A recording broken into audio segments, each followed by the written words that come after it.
I now call the March 18th, 2025 Finance Committee meeting to order at 6:45 PM.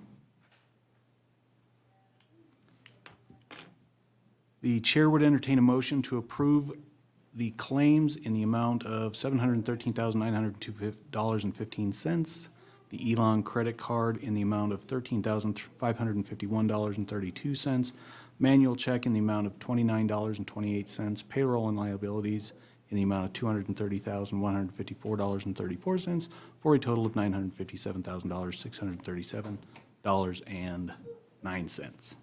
So moved.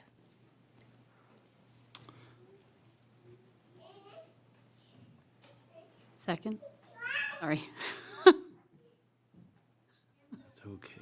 I'm awake, I promise. I have a motion by Councilwoman Johnson. Morning. A second by Councilwoman Pearson Lewis. All those in favor say aye. Aye. Aye. Chair votes aye. Motion passes.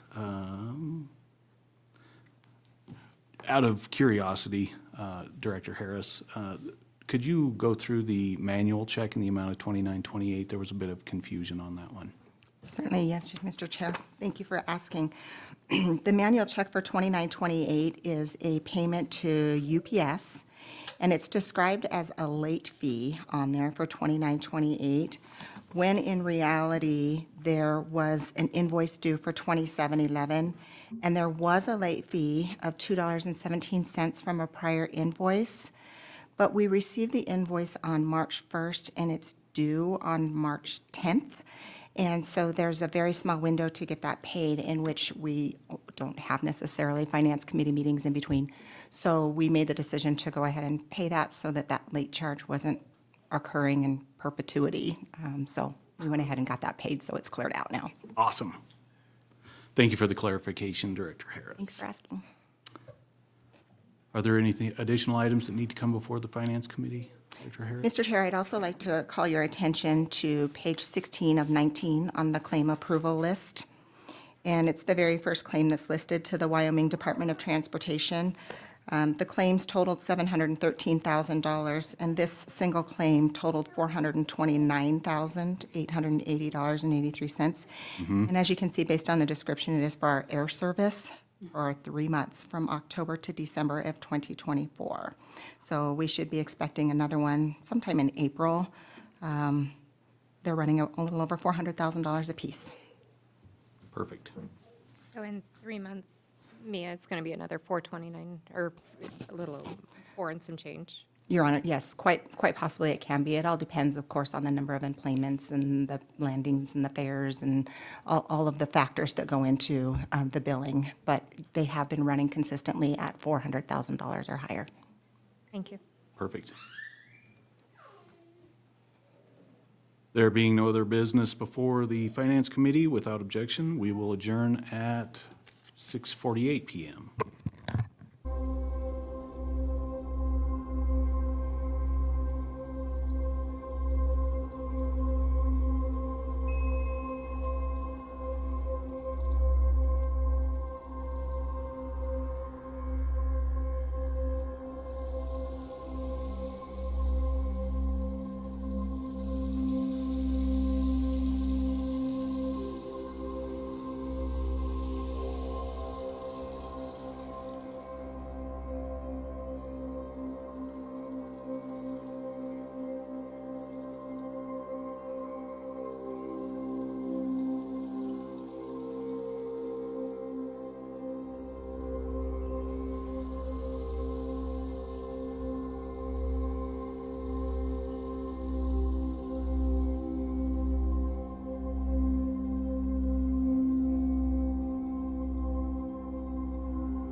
Now call the March 18th, 2025 regular meeting of the Riverton City Council to order at 7 p.m.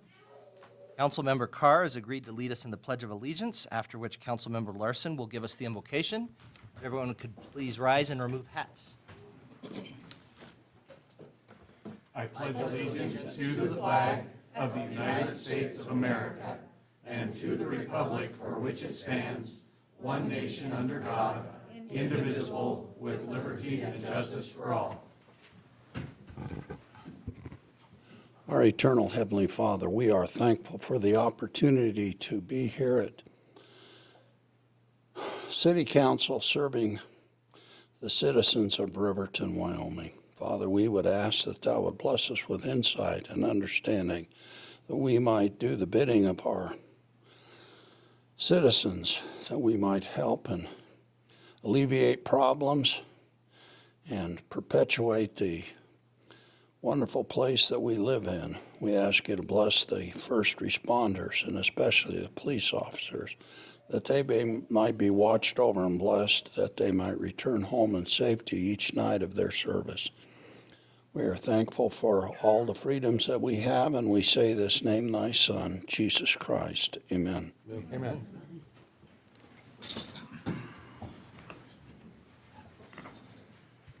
Thank you very much. Administrative Services Director, Ms. Harris, could you please conduct the roll call? Yes, Your Honor. Councilmember Eric Carr. Here. Councilmember Rebecca Pearson-Lewis. Here? Councilmember Mike Bailey. Here. Councilmember Carla Borders. Absent. Councilmember Kyle Larson. Here. Councilmember Karen Johnson. Here. Mayor Tim Hancock. I'm here. I'd entertain a motion to excuse Councilwoman Borders from tonight's meeting. So moved. Second. Motion by Councilman Bailey, second by Councilwoman Johnson. Any discussion? All in favor, say aye. Aye. Aye. Any opposed, say nay. I vote aye. Motion passes. I declare a quorum. I'd entertain a motion for the approval of the agenda as presented. So moved. Second? A motion by Councilman Larson, second by Councilwoman Pearson-Lewis. Any discussion, amendments, additions? All in favor, say aye. Aye. Aye. Any opposed, say nay. I vote aye. Motion passes. Introduction and oath of office. Dispatcher, Chief's report, please. Thank you, Your Honor.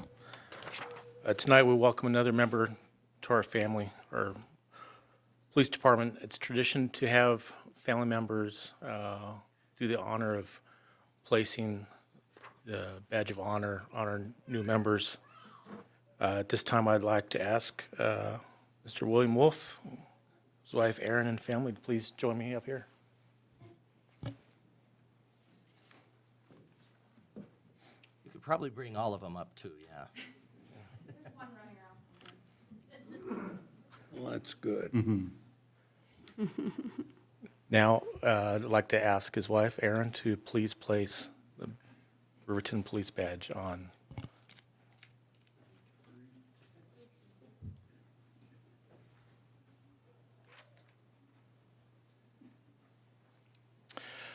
I'd like to introduce Mr. William Wolf. He is originally from Marseilles, Illinois, moved to Wyoming in 2023. Had a career in working in Illinois waterways, switched careers to be home more and spend more time with his family and kids. He has a wife and 3 kids with 1 more on the way.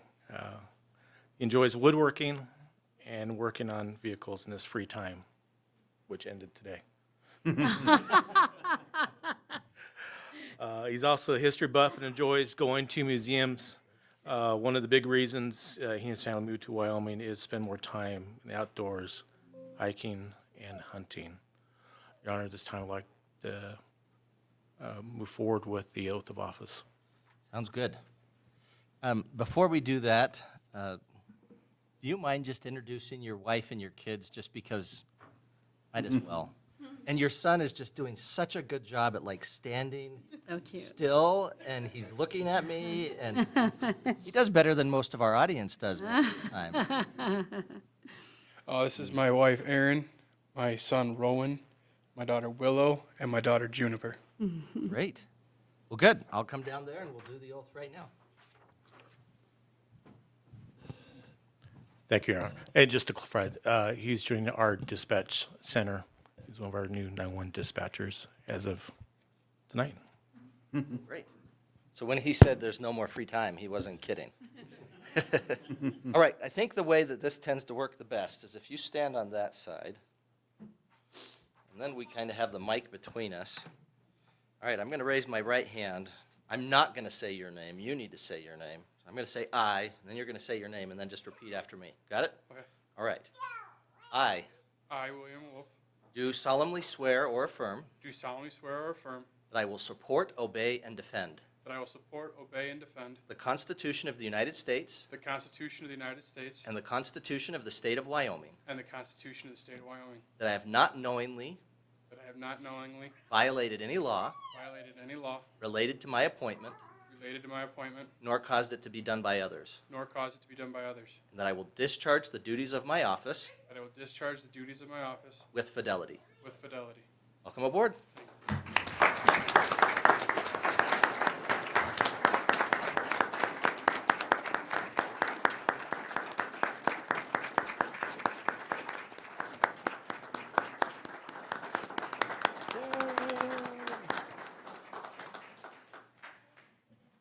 And we do expect the traditional Irish jig. But you can go ahead and shake hands with everybody here. Try to change it every time. Congratulations, welcome aboard. Thank you. Congrats. Thank you. Thank you. Thank you.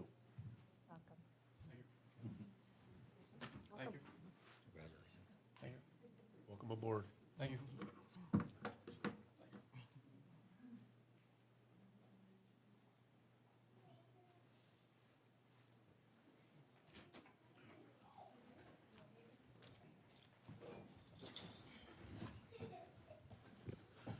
All right.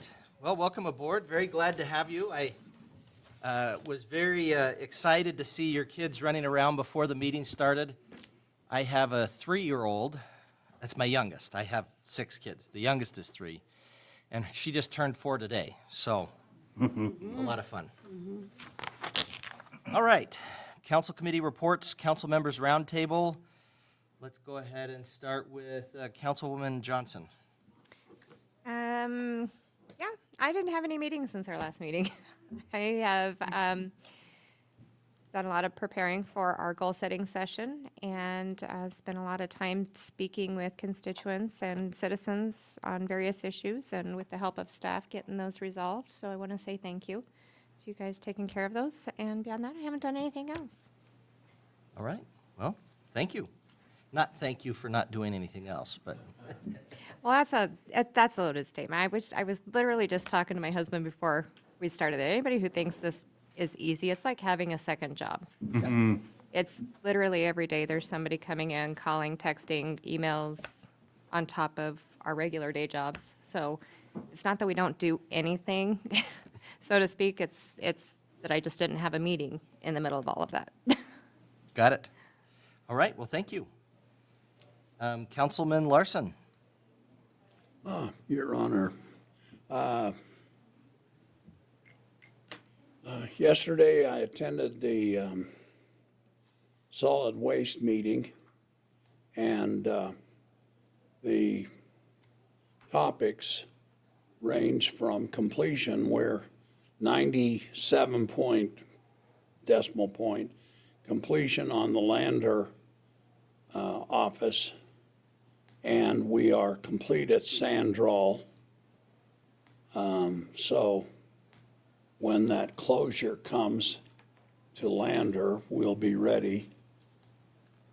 Interesting enough, I thought for sure they had made a decision on the commercial haulers dumping at Sandral versus Lander at the transfer station. But they keep on waffling, as politicians do. Anyway, so the second topic was the tax base at Lost Cabin. And in a discussion afterwards, it was discussed that the current managing and property owner hasn't refurbished the wells, and the production is continuing to go down, and the valorum tax continues to go down, and so they're worried about the tax base. But in a conversation with a local realtor in Lander, he showed me a blurb on an oil property out in Jeffrey City, where they have 2 oil wells, and they plan on drilling 498 more. And all the infrastructure is complete, meaning pipelines, electricity, housing, roads, etc. And it was stated by this guy that it's one of the largest finds that they had had. The question is, they have known about it for 65 years. But there was a no drilling on it by the regulators because it was a uranium property. 2 years ago, that 50-year was up, and so that's when they started drilling. So there's our future tax base. Looking forward to it. Yeah, with Mike, you're right, cross fingers. Yeah, let's hope. Anything else? Nope, that's it. Councilman Bailey. Thank you. Again, I have not had any other meetings since our last council meeting, and I was gone last week, so I missed the planning session, so I apologize, but you guys did good without me, so, It was really good. We used your input. so, yeah, so, We did use your input good, from afar. good. I I won't didn't say hear how any we complaints. used it, but. Councilwoman Pearson Lewis. Excellent. So yeah, I went to the goal-setting meeting, which we'll talk about tonight, which was great. And then I met with, I don't know, I had the ribbon cutting thing at Comfort Inn, got to see an old student. That was lovely. And visited a constituent's 80th birthday, who's here today. That was wonderful. And then, of course, have to mention speech and debate at Riverton High School, won state for like the 8th year in a row. We make it look easy, it's not, but just have to put that in there. So that was my couple weeks, but really, I think that goal-setting session was awesome, so, yeah, thanks. Good, thank you. Councilman Carr. Thank you, Your Honor.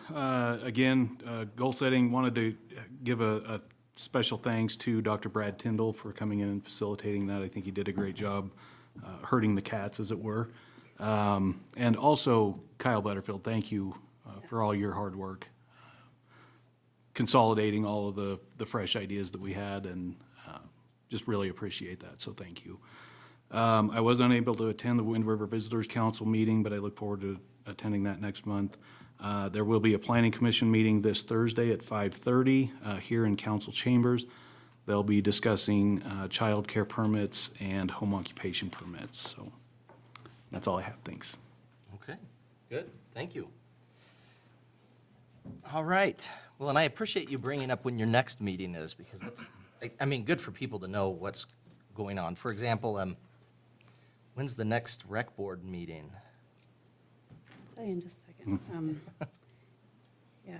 Because you've already considered all of the applications right now, and you've already made the announcements for the awardees. Yes.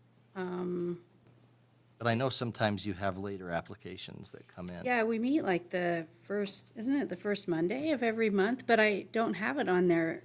So Well, So, I airport board. I have it on there, and I remember there's a band concert that night, and they said, oh, we're not going to do it that night. So I think Probably it's the- actually the 7th, April 7th is the. it's not, because they said they're not going to do it the same night as the band concert.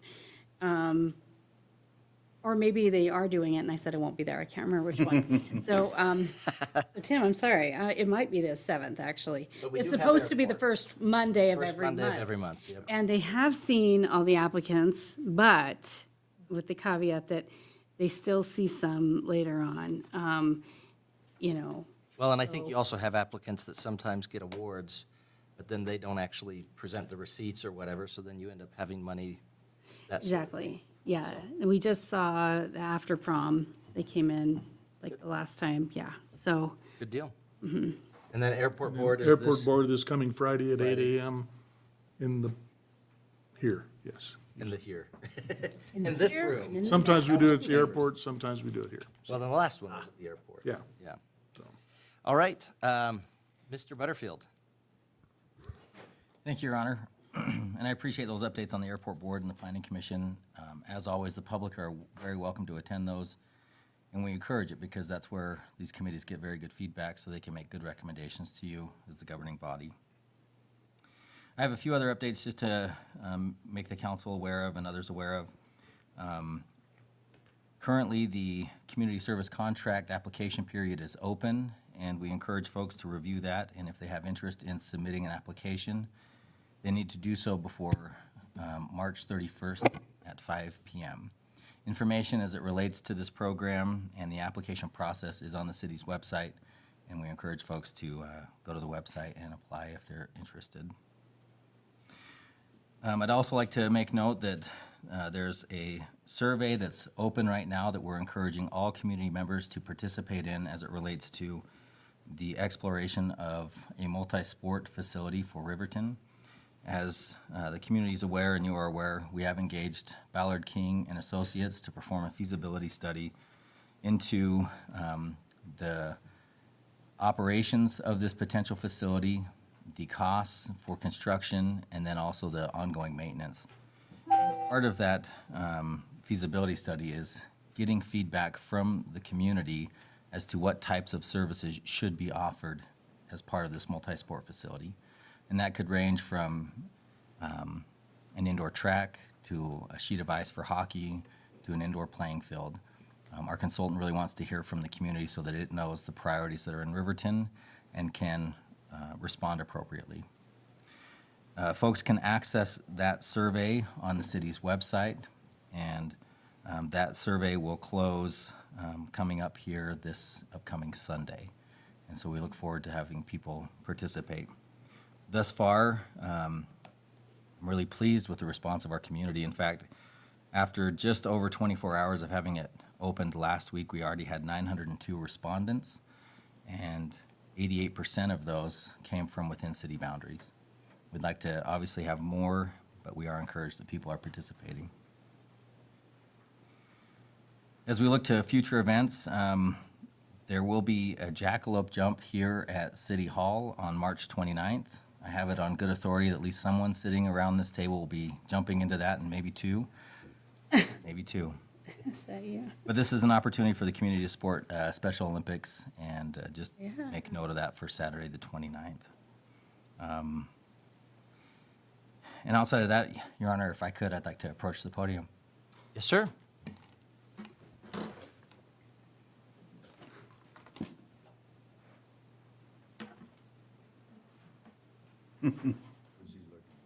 Your Honor, could I have Dave Paskett join me? Yes. Of course.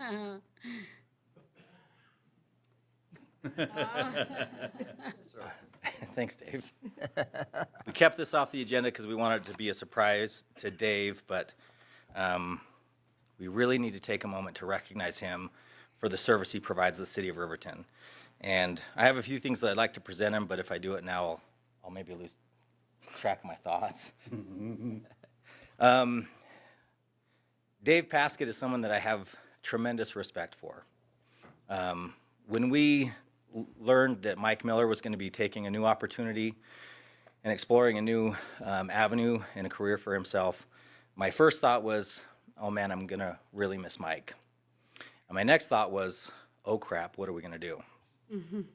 And fortunately, as I had time to think about the strategy moving forward, a thought came to mind that I needed to lean on someone who has experience and knowledge and cares about the city. And that person was Dave Paskett. And I felt very confident in that as I spoke with other persons that had served in the community development director role, they also said, well, you know who you need to talk to, and that's Dave Paskett.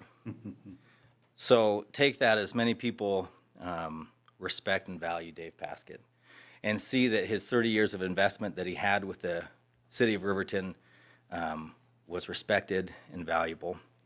As city administrator, I have opportunity to look for and see where talent is in our organization. And in doing that, I try and find characteristics that align with our community, that also align with me.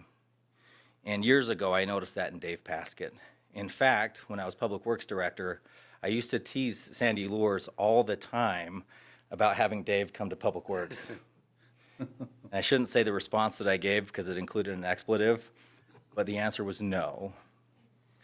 But the fact is, I've enjoyed observing Dave Paskett work. I've enjoyed working alongside of Dave Paskett.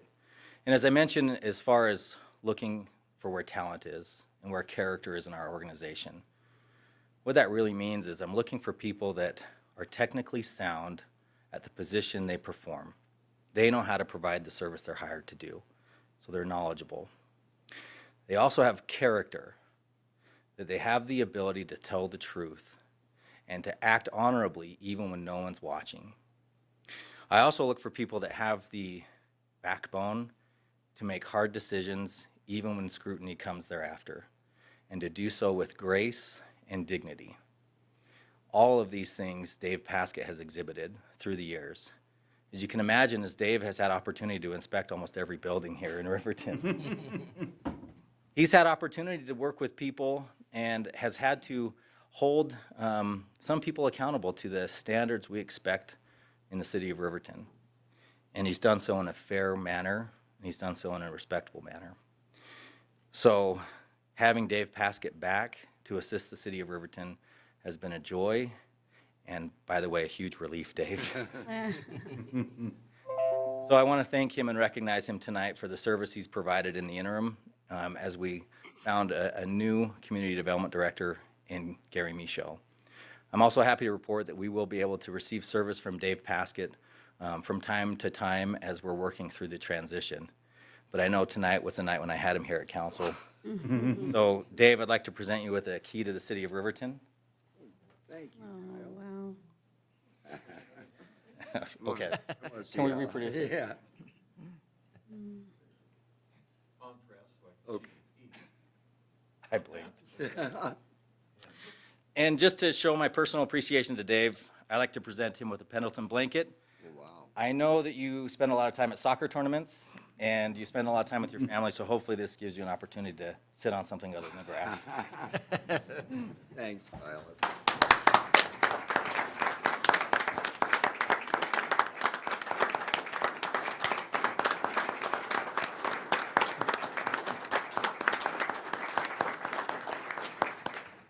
Pretty typical Dave, rather than shaking hands or giving a speech, he's like, I'm gonna go sit. Yep. Yep.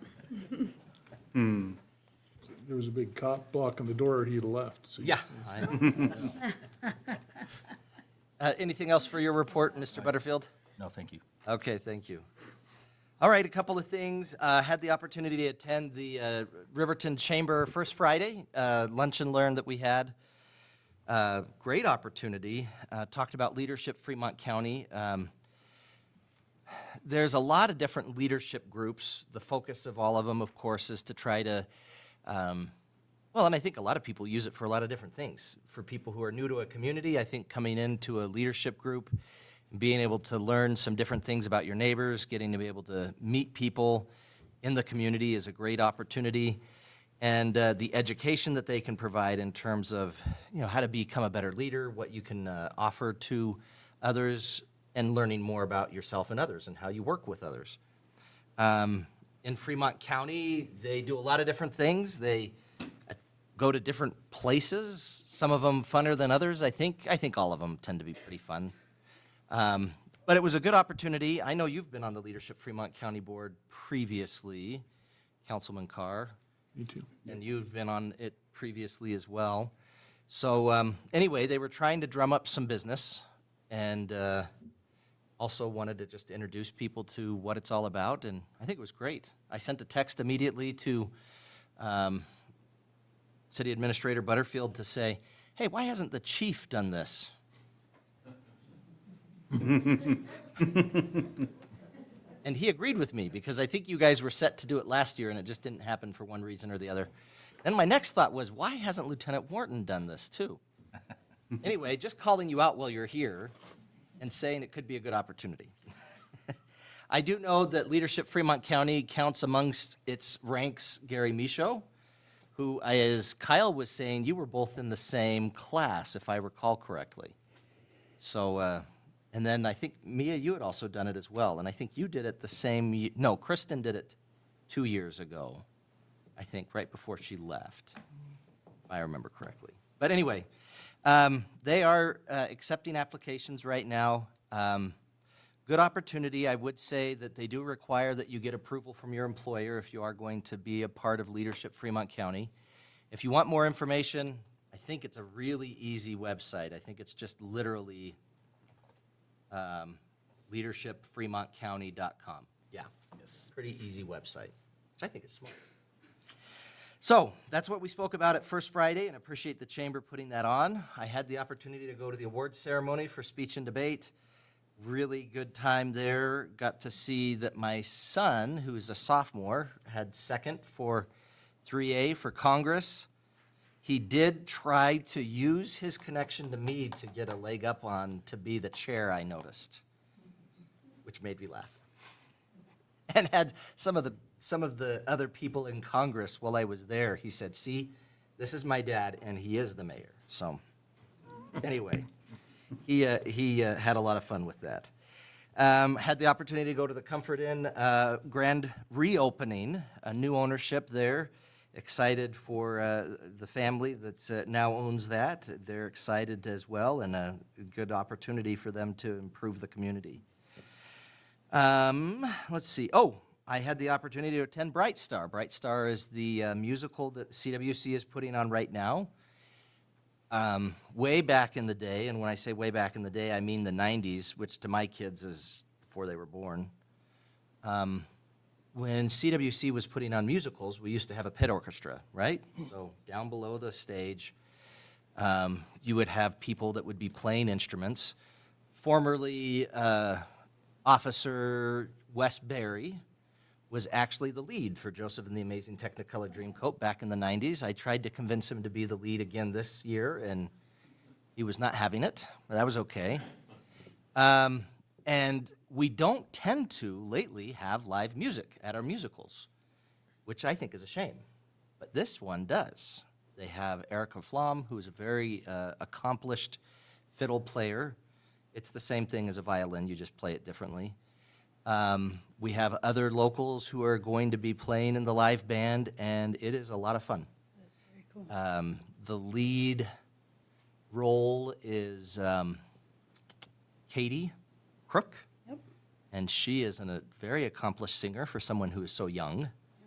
And a lot of different other locals who are involved. So please go watch Bright Star. You missed the family night last night. It was only $5 a ticket. Now I think it's $10 for kids, $12 for adults. But that is only going on for just a little bit longer, I think Thursday through Sunday. And Sunday's a matinee show, so don't try to go to Sunday in the evening.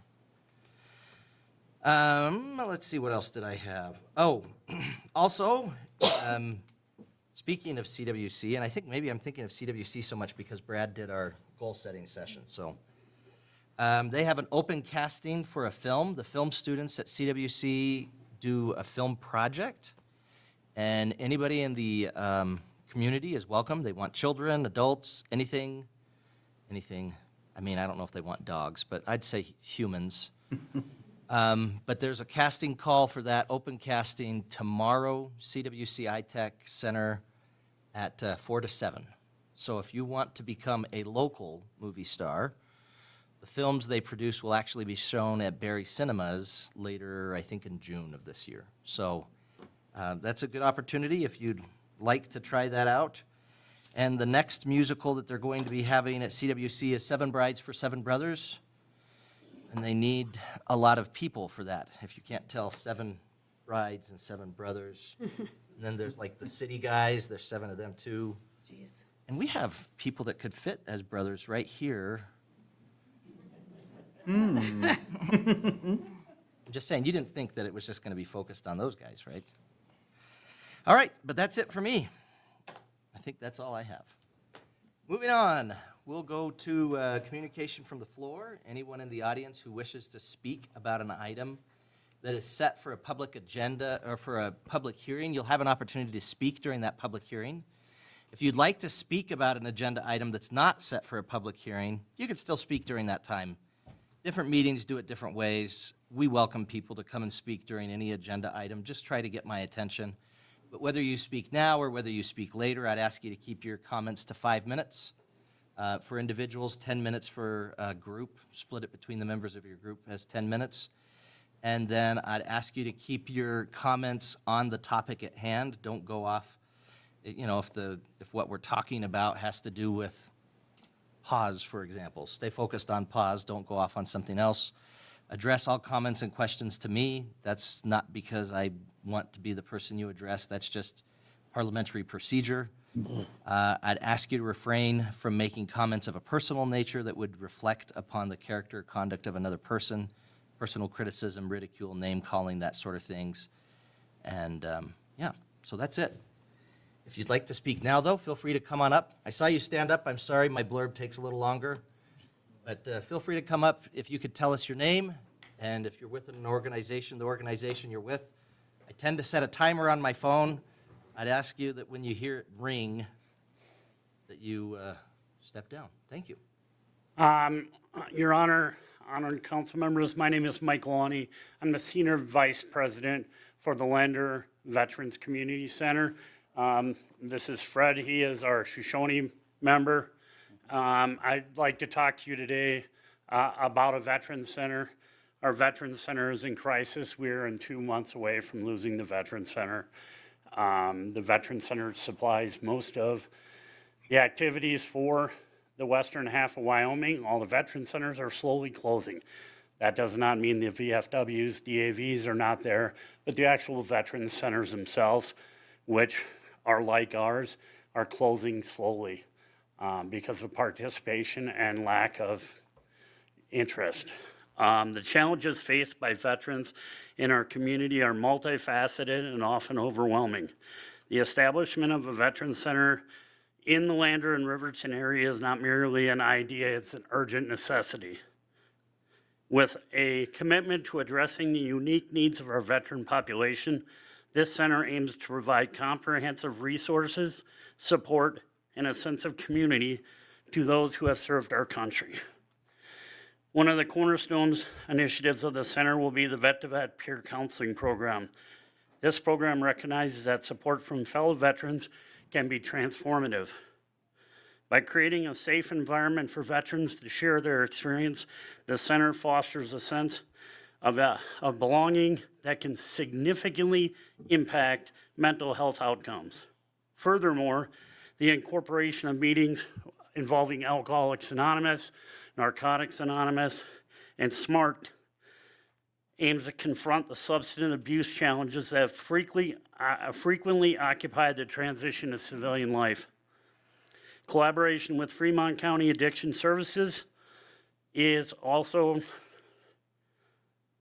one of our proud moments. We have a Fremont Addiction Services coordinator here that works with us as well. We also have dog training on our staff for service dogs, and we are looking for help in establishing ourselves in Riverton. Riverton is centrally located, and we would like to bring a center here for the amount of veteran population that we have. Our veteran population is suffering from alcohol abuse, drug abuse, veterans stopping taking their medicine and slowly dying, and suicide. And we can stop that. We can stop that by creating a center that they can gather together, and we can plan events and organize and help bring them together so that they can meet fellow veterans that understand the struggles and challenges that they undergo on a daily basis. We feel, the board and myself, that we can change the way our veterans look in Fremont County. We're just not talking about Lander and Riverton either. We're talking about bringing outreach meetings into Shoshone, Dubois, Thermopolis, and Dubois, excuse me, and Thermopolis. This is just not a small endeavor for us. This is an endeavor to stop the alcohol and drug and suicide of our veterans. And I would like to plead to the council today and Your Honor to help us in any way that you possibly can.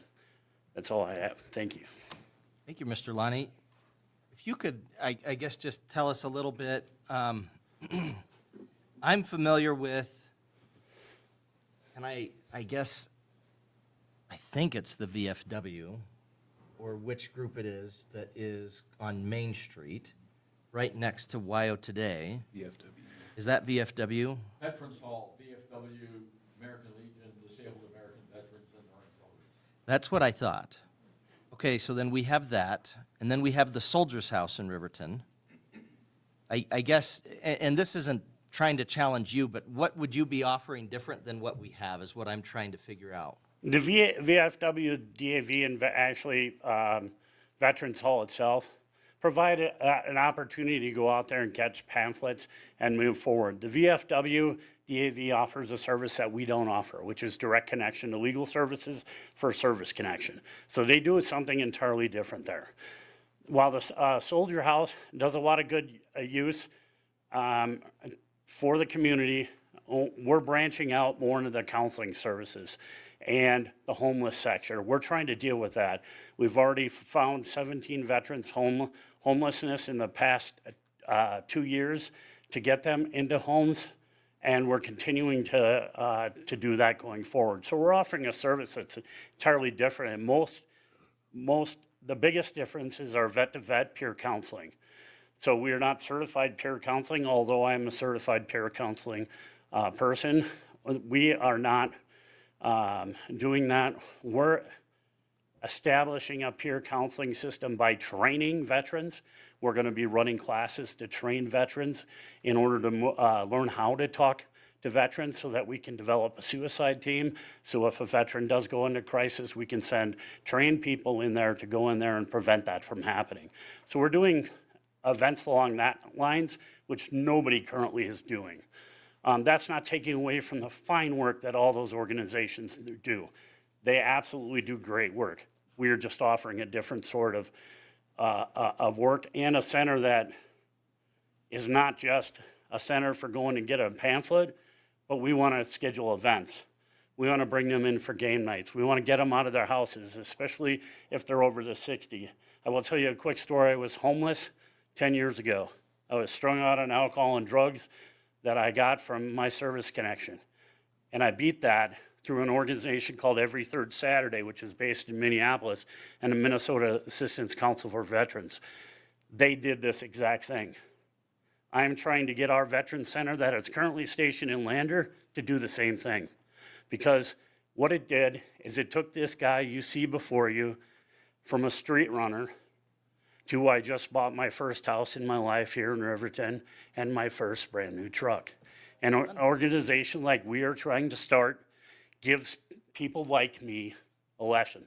We are not trying to be a handout. We are trying to be a hand up. We want to put veterans in place that can walk the veterans to success. Well, I appreciate that. I appreciate the clarification, and I see what you're saying in terms of the ability to have more of a social center too. So that makes sense. All right, well, thank you. Your Honor, Yes. just if I may real quick.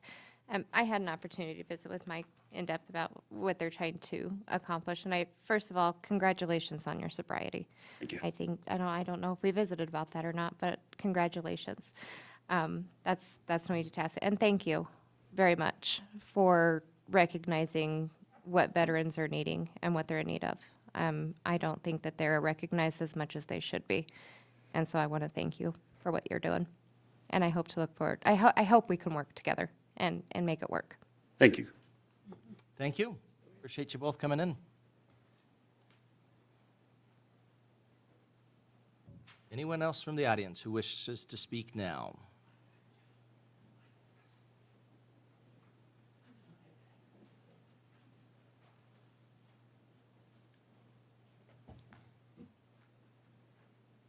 Good evening, Mayor and Council.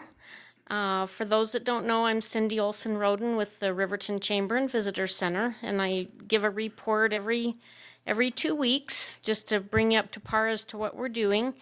First, I want to say thank you for letting me listen in on the goal setting with the council. That was very enlightening, and I learned a lot. And then our chamber actually had our goal setting this last Saturday at the library for 3 hours. So we put together what we want to try to accomplish in 2025, 26. And so that was very helpful. And we've got our after hours this week, March 20th at Fremont Therapy Group on Sunset. Right across from the high school, and Kusel's Appliance and Furniture is the co-sponsor. And our nonprofits are the Boys and Girls Club, the Seroptimus International, Fremont County, and Kiwanis. So we've got quite a few sponsors. It should be a great event, so hope everyone can come to that. We've got our Lunch and Learn on April 4th. Wind River Development Fund will be giving a presentation. So I think that should be very interesting and informing. One last thing I was going to share, I'm collaborating with the executive director of the Lander Chamber, the Du Bois Chamber, and the Shoshone Chamber. We are going to put on a presentation at the CWC Innovation and Entrepreneurship conference that they're having the 10th and the 11th of April. And so we're collaborating. We're going to put on a presentation about why, entrepreneurs and businesses should become members of their chamber. So should be interesting. I have not done any kind of collaboration like that with the other chambers, so I'm looking forward to that. So, and I had a good member visit with Councilman Larson yesterday as a member, and we had a good talk about a lot of things. So I appreciate that too. Any questions for me while I'm front and center? Sounds good. Thank very you much for giving me your what you're time. doing. Thanks.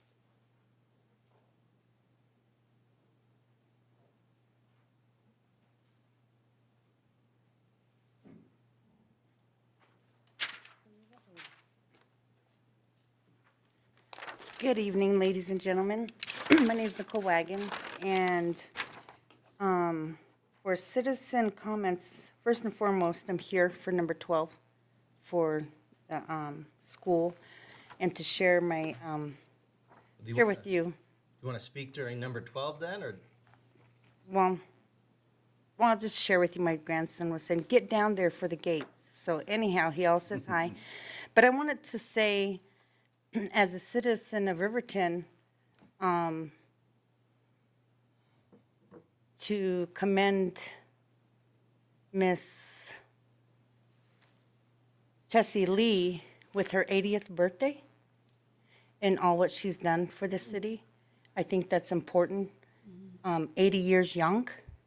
And I just felt like, take a moment out of our time and day and to say happy birthday for all the work that she has done from the bottom of my heart for what she stands for the citizens of Riverton. So that's what I actually came up here for. Thank you, Mr. Mayor. Thank you. And happy birthday, Chessie. Happy birthday, Ms. Lee. That was I think the birthday party that you were referencing that Ms. Pearson Lewis had attended. And I think I told you I would have, but I drove to Cheyenne, so I'm sorry I missed it. Did you have cake? There's cake. Oh, man. Maybe I'm hungry. Anybody else that wanted to speak now? Shall we get to the rest of the agenda? All right, we'll get there. Administrative Services Director, please read the consent agenda items by title only. Yes, Your Honor. Approval of the minutes, March 4th, 2025, regular council meeting. Approval of the minutes, March 11th, council work session. Approval of the minutes, March 18th, 2025, Finance Committee meeting. Approval of the Finance Committee recommendations, March 18th, 2025. And approval of the municipal court report for the month of February 2025. Any items requiring further discussion? Yes, Your Honor. The Finance Committee met at 6:45 this evening and recommend approval of claims to be paid in the amount of $713,902.15. Elon credit card in the amount of $13,551.32. One manual check in the amount of $29.28. Payroll and liabilities for March 7th, 2025 in the amount of $230,154.34 for a grand total of $957,637.09. All right, I'd entertain a motion to approve the consent agenda as presented. So moved. Second. Councilman Bailey with the motion, Councilwoman Johnson with the second. Discussion. Your Honor, I'll abstain from the Bailey Enterprises line items on the Finance Committee report. Okay. Any other discussion? All in favor, say aye. Aye. Aye. I vote aye. Any opposed, say nay. Motion passes. Consideration of ordinance 25003, third and final reading, 2024 ICC Building Code Adoption. Community Development Director's report. Thank you, Your Honor and members of the council. The state of Wyoming adopted the 2024 International Building Codes later last year. The state's adoption included the 2024 International Building Code, Fire Code, Fuel and Gas Code, Mechanical Code, and Existing Building Code. The International Code Council, also known as the ICC, releases new versions of the building code on a 3-year cycle, so like 2012, 2015, 18, 21, 24, and then in the future in 2027. Wyoming Statute 35-9-121 allows municipalities such as Riverton with local enforcement authority 6 months to adopt the new building codes after the state does so every 3 years. The City of Riverton's recommending body for building codes is the Board of Appeals. The Board of Appeals is a 7-member board comprised of local builders and tradesmen. The 2024 building codes were provided to the Board of Appeals members on January 21st, 2025 for their review and comment. On February 10th, 2025, the Board of Appeals met and recommended the council adoption of the 2024 codes with the same exemptions and admissions as the 2021 building codes. This ordinance, amending Chapter 15, the Building and Construction of the Riverton Municipal Code, will update our current code from the 2021 IBC to the 2024 IBC with the same amendments and exemptions as were put into place in 2021. And the one item that I would just point out of note with those amendments is on page 12 of the packet regarding section R309 for automatic sprinkler systems, and it deletes the requirement for sprinkler systems for 1 and 2 families, dwellings, and townhouses. Thank you. For a first report, I think that went well. What do you think? Right? Well done. Well done. All right. Well, I guess we need to have the ordinance read by title only. Let's do that. If you could please read ordinance 25003 by title only, Ms. Harris. Yes, Your Honor. Proposed ordinance number 25-003 on third and final reading. An ordinance amending Title 15, Buildings and Construction Codes to revise Chapter 15.04, Building Construction and Maintenance Codes, Sections 15.04.010, Adoption, Applicability, Filing, and 15.04.040, Local Design Criteria and Loadings of the Riverton Municipal Code, and repealing all ordinances or parts of ordinances in conflict therewith, and providing for an effective date. Thank you. I'd entertain a motion to adopt ordinance 25003 on third and final reading. So moved. Second. Motion by Councilman Larson, second by Councilman Bailey. I heard him before you. Tie. Yeah. I think he won last time, too, so. He did. But he's closer. Any discussion?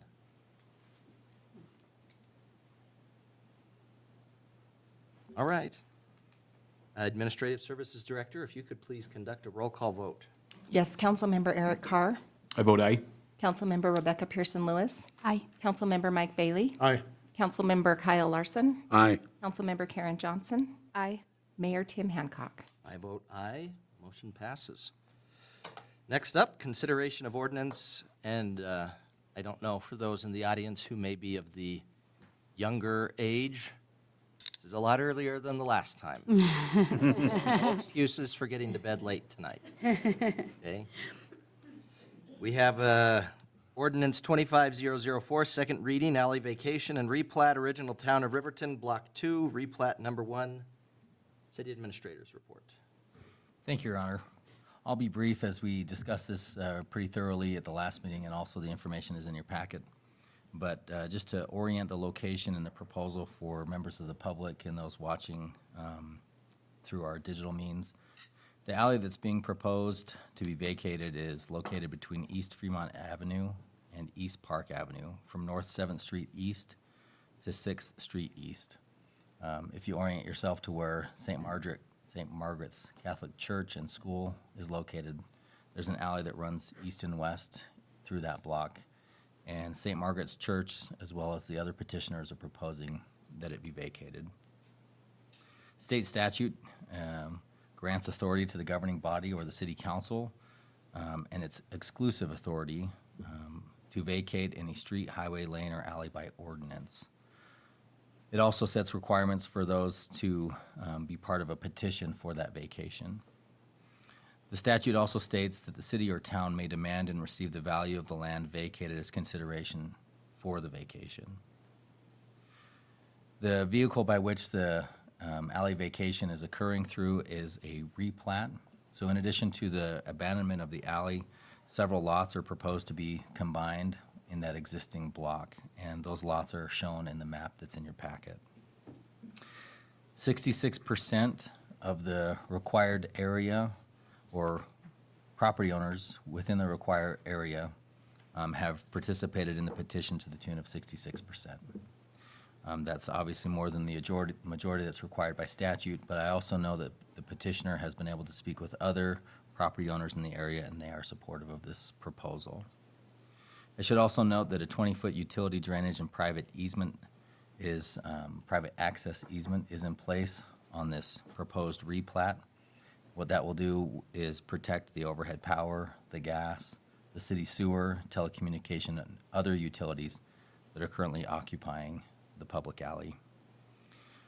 Tonight you have options to approve via ordinance on second reading the proposed alley vacation and the associated replat. You could deny the proposed alley vacation but approve the replat, or you could propose conditions to the replat as you see fit. After discussion and separate minute action from the most recent business meeting of the City Council, the petitioners have worked with Home Source Realty to create an opinion of price. So a fair market value could be proposed should the City Council choose to request compensation for the alley vacation. That was received today, and I will forward you the information, but that is something that you should consider prior to third reading.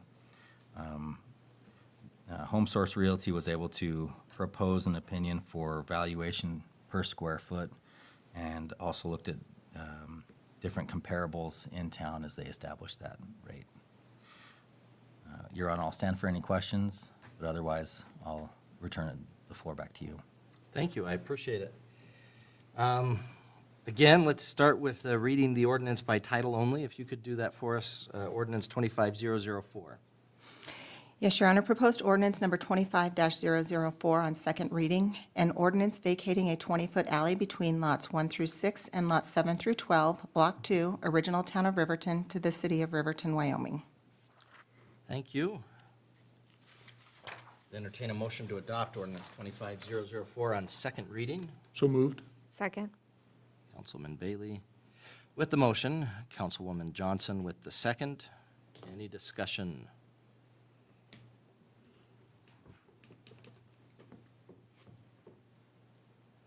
Okay. All in favor, say aye. Aye. Aye. Any opposed, say nay. I vote aye. Motion passes. I know a lot of people here for that. You can get up and leave if you want to right now. Just try to do it quietly. I know there's people that have to go to sleep. We won't name names, but some of them are artists too.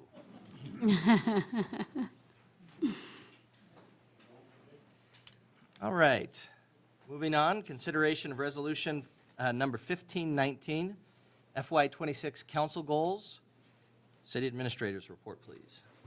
Thank you, Your Honor. I am pleased to present to you Resolution 1519 and its exhibit that presents the council goals for the upcoming fiscal year. As commented earlier in the roundtable, I do want to express my gratitude to Dr. Brad Tyndall for facilitating discussion at last week's goal-setting session. I also want to say thank you to each of the council members for your thoughts, your preparation, and the discussion as you proposed your vision for the city of Riverton for the next fiscal year. The proposed sets of goals are the result of that meeting, but also as your vision as city council members. And the items are intended to be tracked internally and reported onto the city council. The annual goals are also designed to follow the fiscal year, and therefore, as we're getting into the fiscal year budget process, it's very helpful for us as staff to receive these goals. So as we work to propose a budget to you, we are doing it within the vision and the goals that you have established for next fiscal year. The exhibit for the proposed resolution establishes 6 priority areas for the city council. And I'll read through these because I know we have folks that are in the audience and then also those that are watching online. The first priority area is communication and transparency. And the proposed goal after the discussion that's underneath that priority vision is to, with a renewed focus on customer ease of use, ensure website and other media platforms are relevant with current, regular, and accurate content, and to also engage the community by providing regular information on city operations. The second vision area is infrastructure and facilities, with sub-goals of promote community involvement as projects are discussed and prioritized by the Fix Our Roads Citizen Committee, as well as assess community and operational needs across each city service area, plan for improvements, and seek funding opportunities. The third priority area is community and economic development with the following goals: develop and implement a youth city council program, collaborate with community stakeholders on a multi-sport facility in Riverton, maintain commercial air service at Central Wyoming Regional Airport, and strengthen community partnerships by bridging and highlighting the diverse cultures of Riverton and Fremont County.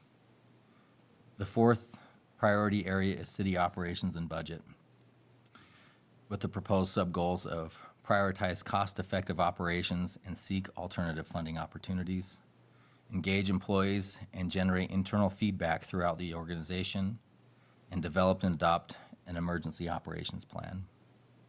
The fifth area of focus is beautification and image, with sub-goals of facilitate the increased use of green spaces and parks by creating safer environments and improved facilities. It also includes incentivize beautification and community image in both the public and private sectors. The last area of priority is safety and law enforcement, with the goals of address criminal activity and public intoxication through multi-jurisdictional efforts, community policing, and increased patrol officer visibility. It also says to seek technology and equipment to improve law enforcement operations. These were established based on the work session last week and are now available for your discussion or adoption. Thank you, Your Honor. Thank you. Deputy City Clerk, if you could read Resolution 1519 by title only. You have it there? Proposed Resolution 1519, a resolution of the governing body of the City of Riverton establishing goals and objectives for fiscal year 2025 through 2026 to promote the long-term welfare and success of the City of Riverton. Thank you. I'd entertain a motion to adopt resolution number 1519. So moved. Second. Motion by Councilman Larson, second by Councilwoman Johnson. Any discussion? Anybody wondering why I had Max do that? It was just to keep him on his toes. I warned him I was going to do it. I told you. I didn't tell you when. You did well, though. I'll do it. All right, any other discussion? Are we comfortable with the language? I know this is a difficult thing, and I don't know how Kyle does it, but we really threw a lot of spaghetti against the wall and said, arrange that in a way that makes sense, and appreciate your hard work on it, Kyle.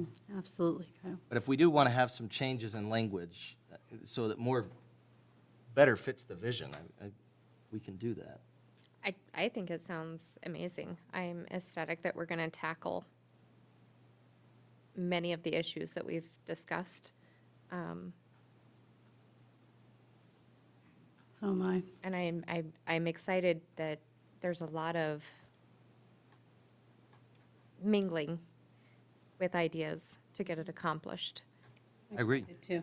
Some And- areas that fit more than one that you can kind of Yeah. doubling up on. Without going down into the weeds, I think it's super exciting that we're going to be seeing more, putting our Native American community in a better light, and working with them, opening up communication, lines of communication, getting our police department and officers what they need in order to accurately do their job and ease of doing their job. You guys are absolutely amazing, and you don't hear it enough, and you should be told that every single day. So I hope that we can Yeah. do good things. Ditto. Well done. No, I agree. Agree completely. And you guys are amazing. And you're right, I don't say it enough. Okay, any other discussion? Well done. All right, all in favor, say aye. Aye. Any opposed, say nay. I vote aye. Motion passes. We want to have a few minutes for a recess so we can reset and get things ready for our next item, which is the Police Department 2024 Annual Report. So we'll do a recess at 8:02. We'll come back 8:10. Is that long enough? We'll come back at 8:10 to finish up our meeting.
8:10. I think this is probably about the first time that I've said we're going to have a recess until a certain time, that it's actually been that time.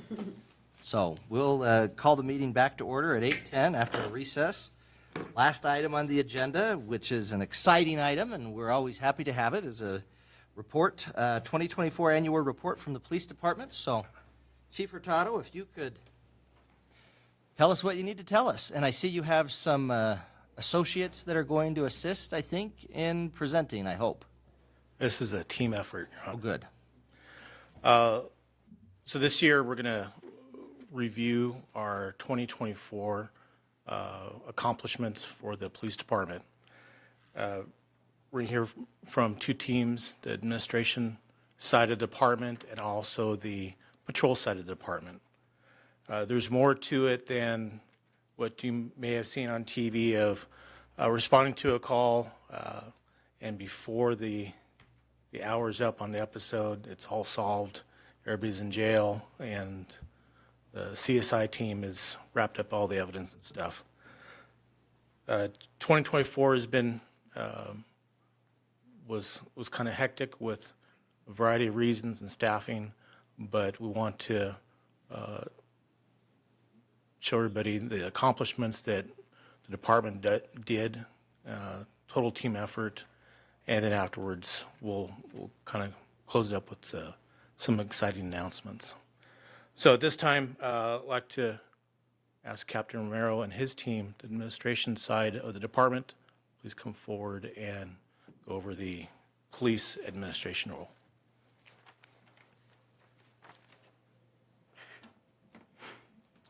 Your Honor, Counsel, as administrative captain, I oversee the dispatch center, which is supervised by lead dispatcher, the detective division, which is supervised by detective sergeant, animal control, SROs, and victim witness. So my other responsibilities are including entering post information, dealing with press, hiring vehicles, and equipment and uniforms. Next up, you'll hear from lead dispatcher Sarah Nelson.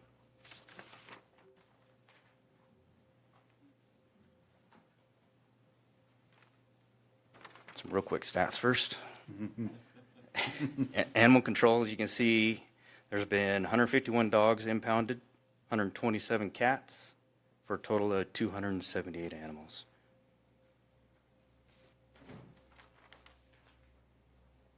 Now dispatch. As the captain mentioned, my name's Sarah Nelson. I'm the lead dispatcher. We currently have 7 full-time dispatchers and 1 part-time dispatcher. You met our newest full-time dispatcher tonight. Our in-house training consists of 3.5 months, and then another 2 weeks at the academy down in Douglas. We are post-certified, just like the officers, just less time in Douglas. I also have dispatchers who are certified as negotiators and a few for the CIT or crisis intervention team, which I'm hoping to bring back to Fremont County in the next year or so. Some of our responsibilities, as you know, we dispatch for law enforcement. We also dispatch for the Riverton Fire Department, as well as managing the radio traffic. We monitor it all. We enter it all into a CAD system. That is how we maintain everything. If you get a police report, that's something that dispatch has started by creating a call ticket, which is then made into a law ticket, which is how you guys get your reports. We also process all the paperwork that the officers produce that gets forwarded to the municipal court, the Fremont County Attorney's Office, as well as the Fremont County Youth Services. Anytime we deal with a juvenile in the schools, we try to utilize the youth services. We also we enter data into NIBRS, which is our crime reporting. So any of those stats that I shouldn't say any of those stats, there have been some false reporting lately, but the stats that you see on the state's website are accurate and up to date. It's a time-based system, so anytime an arrest is made, it goes back to that original case, whether it be from 2022 when we make the arrest today, it'll be updated. So That's live data that you guys are getting. As lead dispatcher, I do yearly evals. I am responsible for our CJIS compliance, so the door to dispatch is shut if you don't have the backgrounds and things of that nature. You don't have physical access to dispatch or into the information that we have. I do schedules, I apply for grants and maintain grants, and I set up all the training for my dispatchers, and then quality assurance as time allows. Here's some stats that I like to point out. You guys will see stats on calls for service that are taken from the officers, but these are the calls into our center, which it's a high number for the city that we live in, I feel like. So in 2023, dispatch received over 30,000 calls administratively. And then again in 2024, over 30,000, almost 31,000 calls.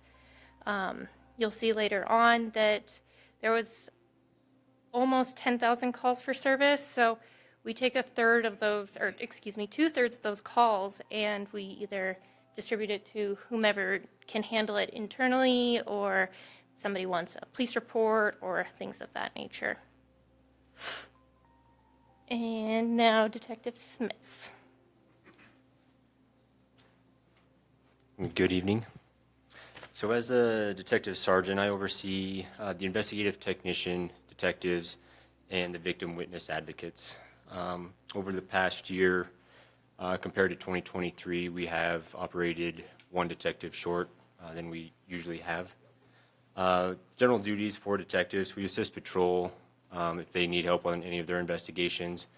We then primarily take the investigations of major felony cases, and will be then the primary investigator for those cases. With those, we'll also testify in court. We may cover for officers who are either on maybe vacation or sick or gone, and we'll cover court proceedings for them. The investigative technician, they assist with crime scene processing, evidence intake. They'll work with outside agencies related to transfer of evidence, whether that's for court or for like our Wyoming State Crime Lab, sending it down for processing. And they also manage our evidence vault, our evidence room. Victim Advocates Office, they provide assistance to the Riverton PD, primarily through their assistance to survivors and victims of crime. And over their 2024, approximately 40% of their positions were grant funded. So just kind of a few stats for detectives. So not all felony level cases will be investigated by detectives. Of the cases that came into patrol felony, we had assigned out to detectives and became the lead investigator on at least 70 incidents. Some of those including different, types of death investigations, sexual assault, and theft. So approximately 10 of those cases are still active. And then on top of that, kind of had a rock star detective, also helped and filled in quite a few patrol positions. And so she also took up the majority of this, but completed, as combined, we all completed about 87 calls for service.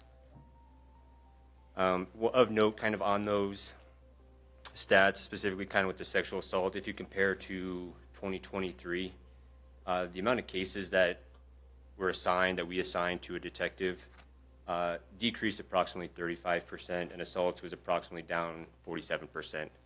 Keep in mind that doesn't necessarily directly correlate to the amount of calls that came in. With that was part of us being down a detective and the number of calls or types of calls that we could follow up and investigate. So numbers there don't directly correlate or translate over. With our Victim Advocates Office and our team, it is led by the Victim Witness Coordinator, Cindy Harris, and then we have Luann Luther as our Victim Specialist.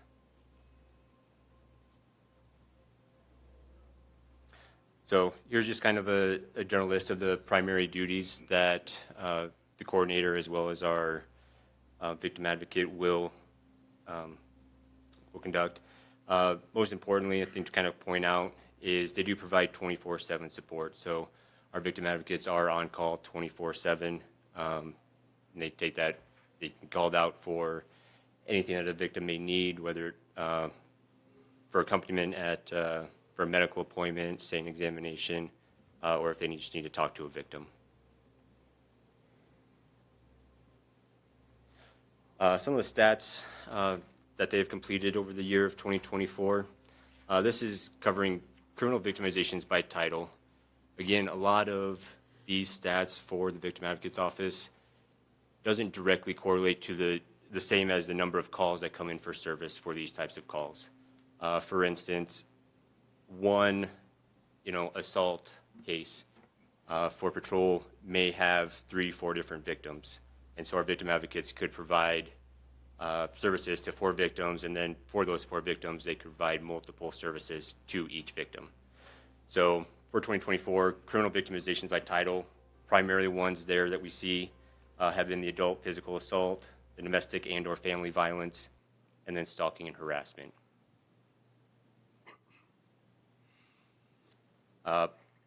Again, so kind of another just demographic for ages of the victims. Maybe that main age range that we're seeing has been 18 to 29. Really about 18 to 59 is where we're mostly seeing a lot of our victimization. And then the types of services provided kind of was on that previous list there. Of note, information referral, providing information, referring them to other sources, other agencies that can better suit them and help them out. That's kind of a lead one. And then personal advocacy and accompaniment. That may be accompanying them to courts, to sitting examinations, to interviews, CAP interviews, anything like that. So lots of different things that our victim advocates provide. So up next is going to be our School Resource Officer, Larson. Thank you.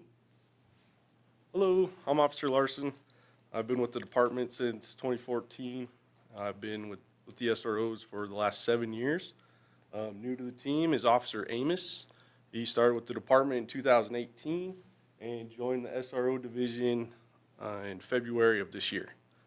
As you can tell, it looks a little different. There used to be 3 SROs. There's 2 now. So that leaves Officer Amos and I with servicing the whole district, which is about 10 different programs, about 700 staff members, and approximately 2,300 students. As SROs, we're responsible for implementing all the emergent response training. We recently rolled out the Raptor Alert app and have been training the staff. We started that in January this year. Officer Amos and I are going to be attending an Alert Level 1 training this summer that Riverton is going to be hosting.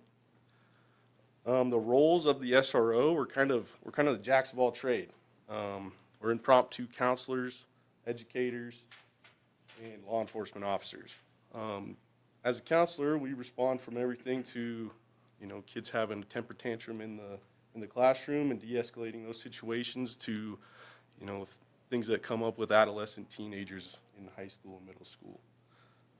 As an educating standpoint, we always try to get into classrooms and find a way to interact with the children or the young adults of our community in different ways other than being a cop. I personally do a forensic science class or a presentation for the class. I do a presentation on vape pens for health. And I also am involved in coaching 2 different sports in the middle school, football and basketball. I know Officer Amos has expressed interest in coaching as well. And we'll see what he does. As far as law enforcement goes, the graph here, these are only calls that are generated at the physical location of the schools. This does not encompass all the calls for service that SROs are responsible for. As you can see, the top trending one of this year and kind of last year are the drug involvements. And that is primarily a THC vape pens. We're seeing a big trend in those up from the last couple of years. I think they just came out with them the last couple of years. That's why they're trending upwards. The good news is the tobacco ones are trending down. I don't know if it's great that they're using marijuana now, but at least the tobacco ones have gone down a little bit. As you can see, we cover a variety of different things, pretty much everything the patrol guys cover in the city. With 3,000 people we're responsible for, all different things pop up. We have everything from traffic accidents to to vandalism, to thefts, runaways, fights, everything pretty much you can imagine it's happening in the schools. With that being said, we also help out with the patrol division. I think the SRO program was a very vital part in surviving last year. The SROs covered several shifts and took on a big responsibility of the patrol division as well. And during the summer, we also patrol shifts. I'll give that over to Lieutenant. Officer Larson, before you leave? Yes, sir.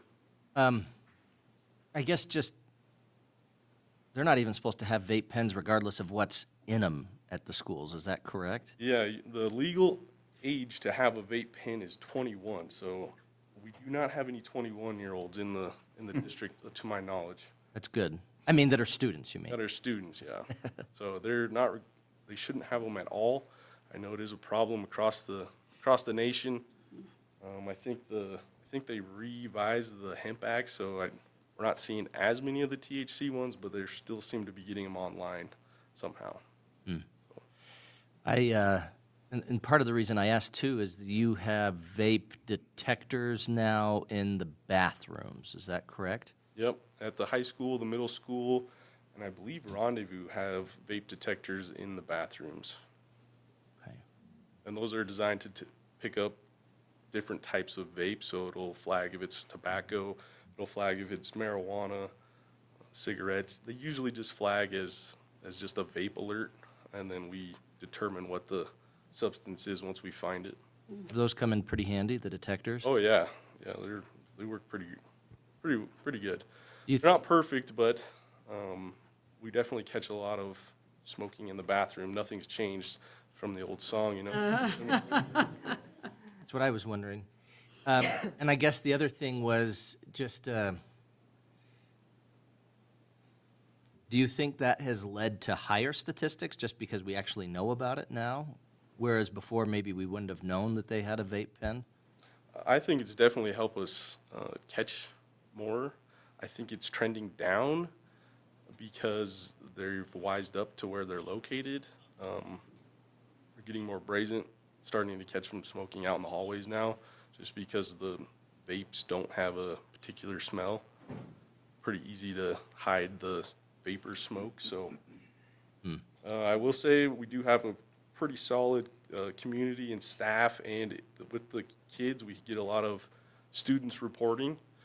We utilize the Safe to Tell, and our staff is very proactive in locating suspicious behavior.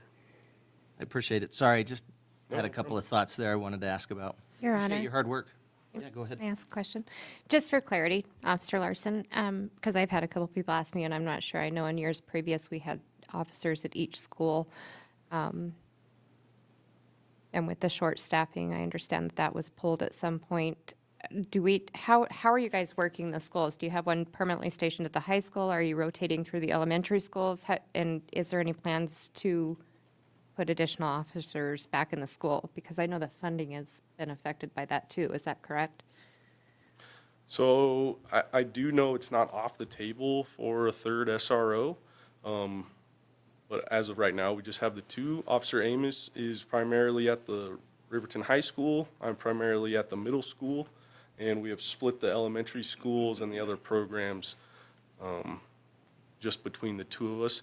Like I said, it's fairly new with Officer Amos. He just started in February, so we haven't really worked out if we're going to have assigned schools. As of now, we're just trying to cover them all as best we can. As you can see in the graph, most of the actual law enforcement issues do arise at the high school and middle school, with more of the behavior issues at the elementary schools.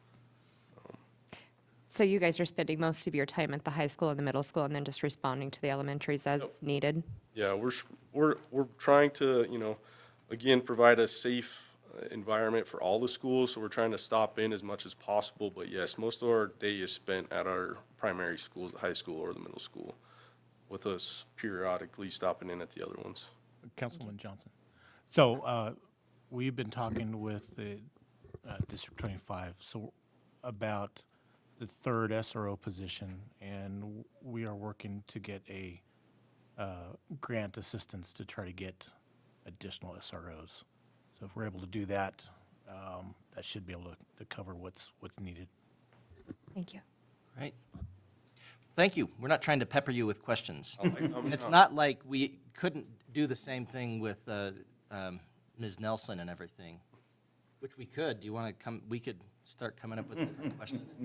I do have a question for you, and you escaped, and you turned your back before I could catch you. Do you mind if I ask you real quick, Sarah?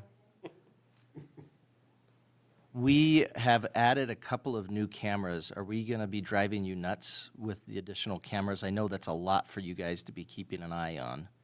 Honestly, I know most of you have been in dispatch, so you've seen our TVs that we're able to monitor those. And then we also have a screen on our consoles where we can monitor cameras as well. I can tell you during the daytime, I'm not spending much time watching cameras. My nighttime people love the cameras, so. It's entertainment almost.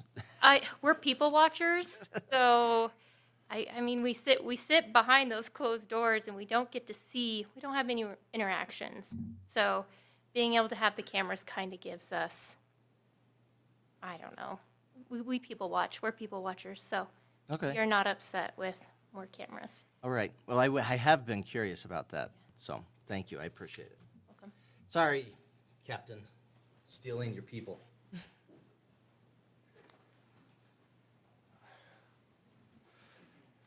Mayor, Council, good evening.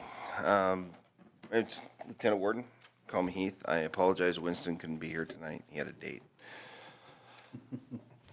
I run the patrol department and handle training for the department.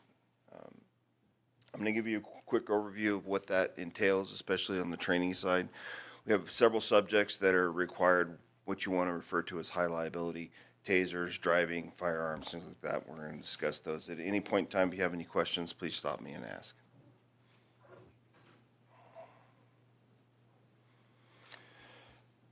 Again, this goes over a little bit of the training that we cover for new officers. Need to mention Wyoming Peace Officer Standing and Training Commission. This is what controls, is if you want to look at it, is our licensing agency for all law enforcement, state law enforcement, and local law enforcement in the state of Wyoming. They control the standards, the amount of training, our certification levels. Not only do they do it for the peace officers in the state, they also do it for corrections and for dispatch. The Wyoming Law Enforcement Academy, understand that this is separate from Wyoming Post. They have their own standards. To give you an idea of what those standards are, I'm a firearms instructor, post certified in the state, so here at the department, I can teach and officers can get hours of training in firearms. I cannot teach at Walia because I'm not a Walia trained instructor. Sergeant Nation is a Walia trained instructor. He can go teach there. So there's some different nuances. It's not really important as far as this discussion goes, but if you have any questions on those, I'd be happy to answer those at the end. Firearms program. Currently, we have 4 firearms instructors. They're all pretty good. I think that they do an incredible job, especially in this last year. We've had trying times getting that training time. For questions, each officer we have for issue Glock 17s, which is a 9mm pistol, along with Glock 47s. No reason for you other than know that it's just a different model of the same gun. Officers are allowed to carry their own personal firearms as long as they meet standards within the department, which are set forth in policy. Each officer is issued a patrol rifle and SBR from Troy Manufacturing. We are allowed to carry our own rifles if we so wish, again, as long as those meet the same standards as the pistols do. We also have lethal and less lethal shotguns, and then we have other less lethal means of deploying gas and other types of munitions too, if necessary, via 37mm and 40mm grenade launchers. Community service officers, I also supervise these 2 guys, and they are outstanding.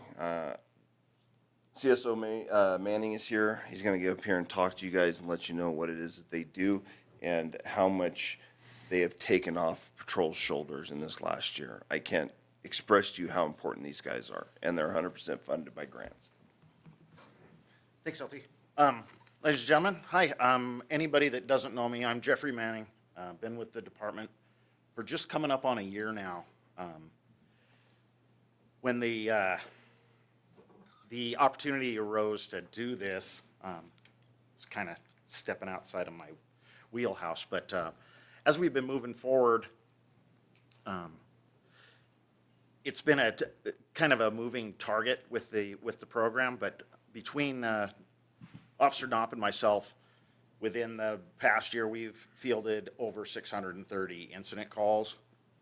That's below the actual amount.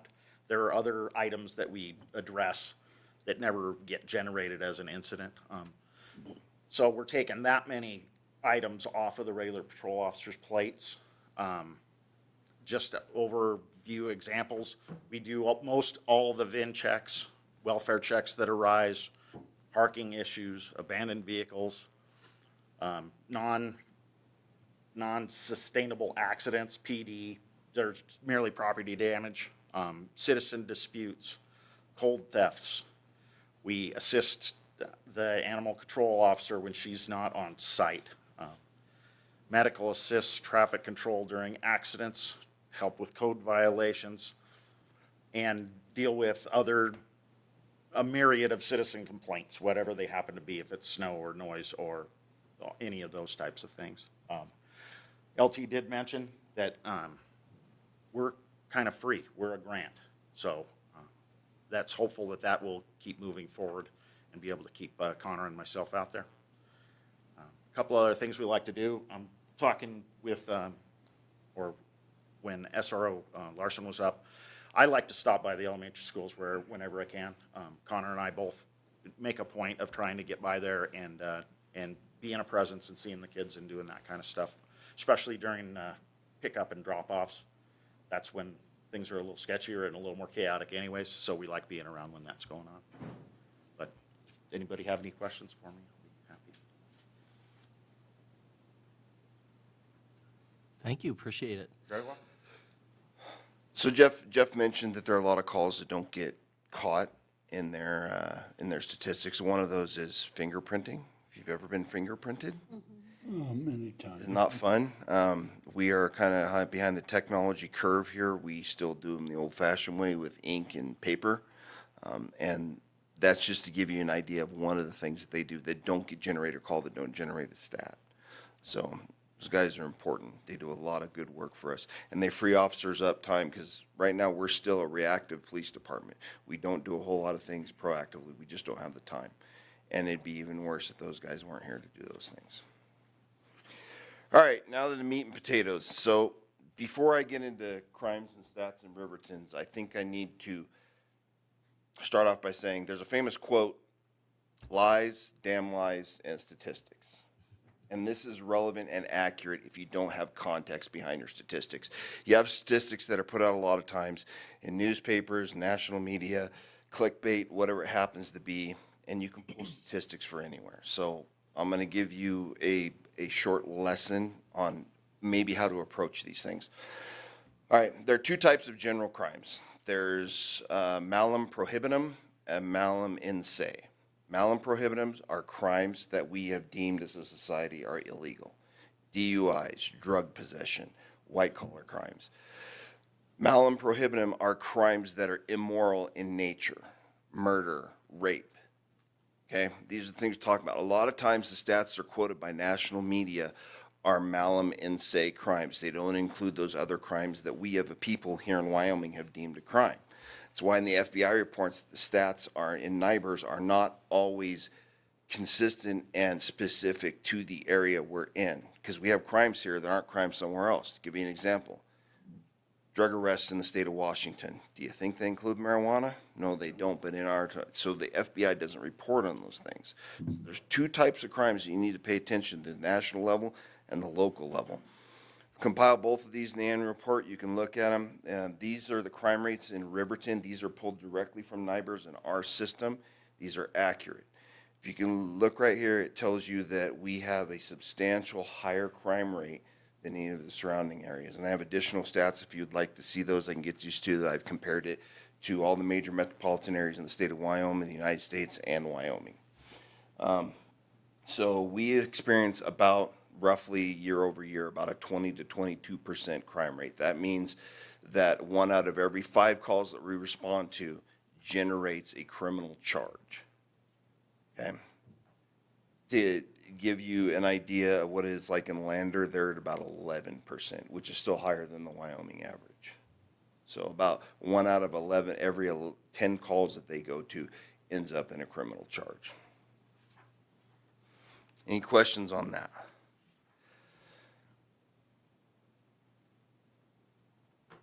So these are violent crime versus property crime statistics. These are malum in se crimes. These are only the crimes that are morally repugnant, as far as, or what you like to say, that they're against the morals of society. They're not just crimes because we deem them as crimes. They are wrong and evil. So these crimes can normally, your property crimes in these categories are arson, burglary, larceny, or theft, motor vehicle theft. And the violent crimes examples are assault and battery, homicide, rape, robbery. Generally, you can count homicide, rape, robbery, and all those. They're always going to be, those person crimes are always going to be malum in se crimes. They're not going to be malum prohibitum. If you look on here, I know we had some false clickbait reporting that was posted all over the internet the other day.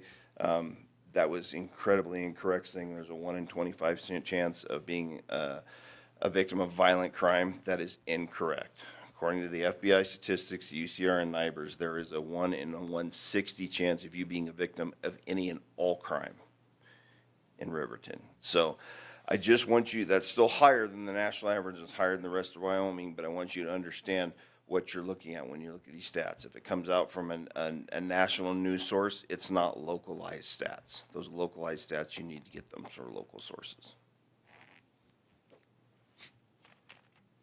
Any questions as far as that's concerned? So what's the Latin malum in se? Just curious. Morally repugnant. I'm sorry, I just. That's a lawyer term, if you. That's first year law school stuff. Wrong in itself. Yes. All right. Thank you, guys. Go ahead. I'm sorry. Councilwoman Mr. Johnson, Chairman. go ahead. A question. I just had a couple of questions, and hopefully you can shed some light on it. Looking at these statistics, and I'm sure the community service officers don't respond to these. And there's 2 sides of reporting. So there's what it comes in as and what it actually turns out being. That is correct. So that actually changes the stats also.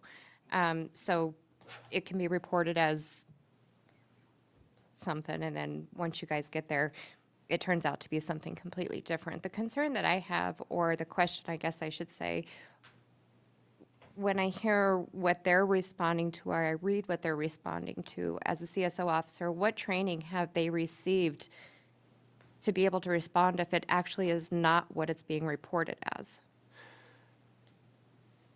Go ahead. So they have received our normal in-process training when you come to work here. They go through the same training as any normal police officer would, coming straight off the streets. There is supervision on shift for them. The patrol sergeant who is on shift makes that determination whether or not, generally they're pretty good at knowing what calls they can and can't go to, but a supervisor on shift will call them off of something they don't think they should necessarily go to. If it's an in-progress crime, meaning it's active, they do not respond to those. It's cold thefts. It's traffic accidents where it's in a private parking lot and there's no criminal charges associated, things like that.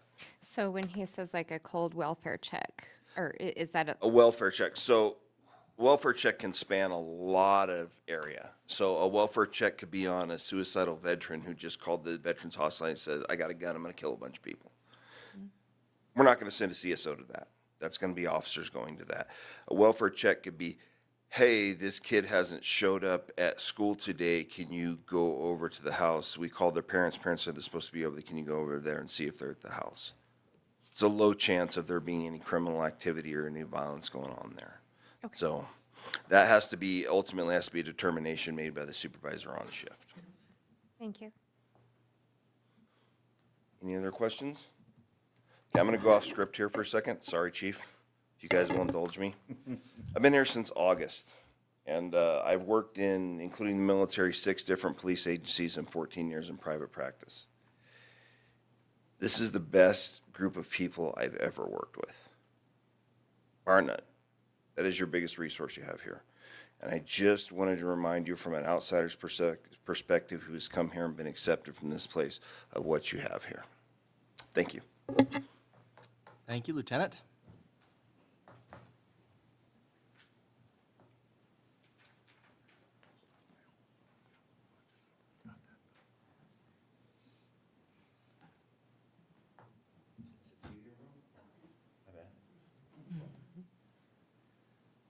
So much for that engineering degree. Oh, yeah, I forgot about that. Should have introduced yourself that way.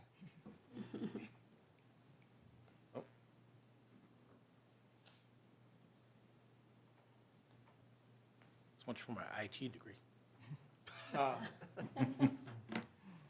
So last couple of years, there's been a group of agencies in Fremont County that have said enough is enough for those that are out drinking and driving, causing injury to themselves and others. And this last year, the Fremont County DUI Task Force was formed, and we've all agreed to participate and go to each other's agencies. This was, I don't know if I can get the video to go.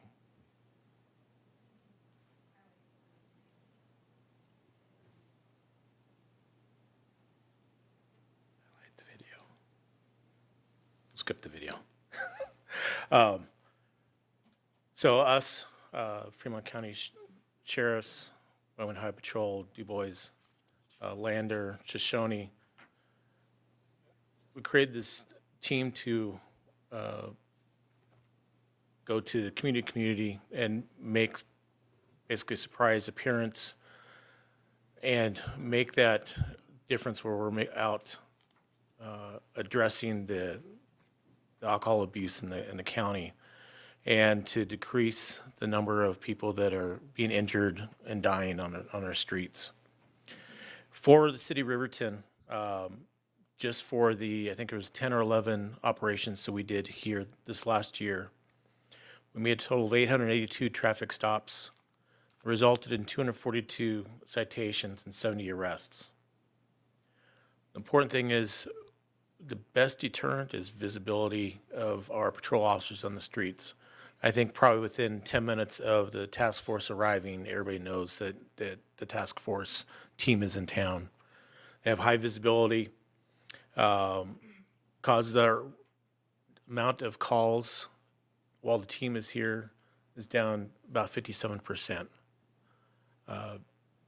Overall, this last year, crashes have decreased 15%. Injury from crashes are down 9%. We had no DUI fatal accidents last year.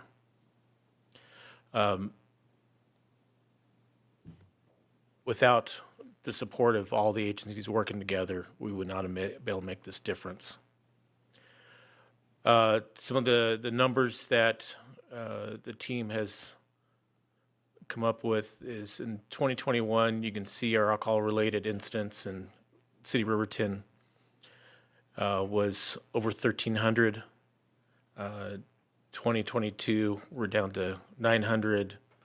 2023, we went up a little bit. In 2024, we dropped 845 alcohol-related incidents. We want to take a snapshot of where we are now as of 2025, and we used from January 1st to March 15th. Compared to last year, this time, our calls were 26 calls lower than this time last year.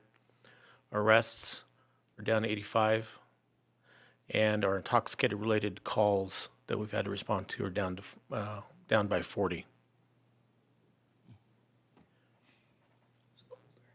We would not have been able to make the progress that we had without the community council and city administration support, especially the projects that we're trying to get to improve the function, the efficiency the equipment that the department needs.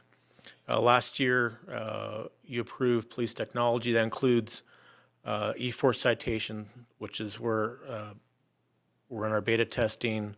I think we found one more kink today, and so we should be going online. Sounds good.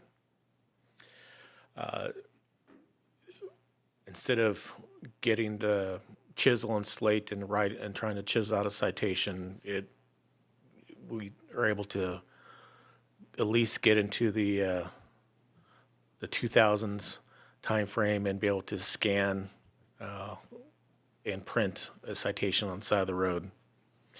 The biggest project we have that it's really been a large project, not only from the PD side, but IT side, Public Works, because they're going to be helping install mounts in the patrol cars and making sure everything works properly, and we're also CJIS DOJ compliant. They're going through the MDT computers now to make sure they're all functioning properly, and we'll be able to go live soon. Our Oscar 360 program was already purchased, and we've used several times in the last year. That is, if you've ever, kind of layman's terms, tried to look at a house you want to buy and you want to kind of do a walkthrough, it's the same concept with the Oscar 360, where you can go on and the case officer can show the scene of a crime, walk through the scene of a crime, and be able to show a jury what happened, what pieces of evidence were where, and paint a better picture than we did 20, 30 years ago. It's a great system. We also finished our NICE recording system software. That's been installed and up and running. As far as the less lethal or tasers, we earmarked $40,000, and we're still going through discussion with vendors, trying to get that completed, and we should be coming back to update you soon on that. Department vehicles, we have a new transport van. For those that don't know, I think we had a 2006 with just under 400,000 miles. It's helping keep some snow off Public Works section of parking lot right now. It does not run. So we've been trying to accommodate our guests' transports to Lander in one of our other vans, which are limited to 6 passengers at a time. Our new van is being built this month, and hopefully we'll have it receive that probably by the end of June. And it'll be similar to the one that has just under 40,000 miles, be able to seat 12 passengers and get us from here to Lander. The Tahoes that we use for our standard police service vehicle or police vehicle, everyone knows that certain parts in the manufacturing chips, parts are really hard to come by, and it's kind of knocked some of those prices up. This last year, we took what the price would be for 2 brand new Tahoes, which probably we might have gotten about this time if we ordered 2. We went and purchased 3 used ones with fairly low miles. That cut out the time of delay of us getting those patrol cars out on the streets, our patrol cars in the neighborhoods, and just about every officer here has a patrol car assigned to them.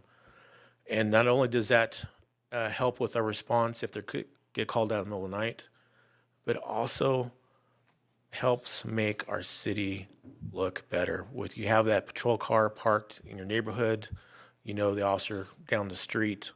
We really want to improve the image of the city.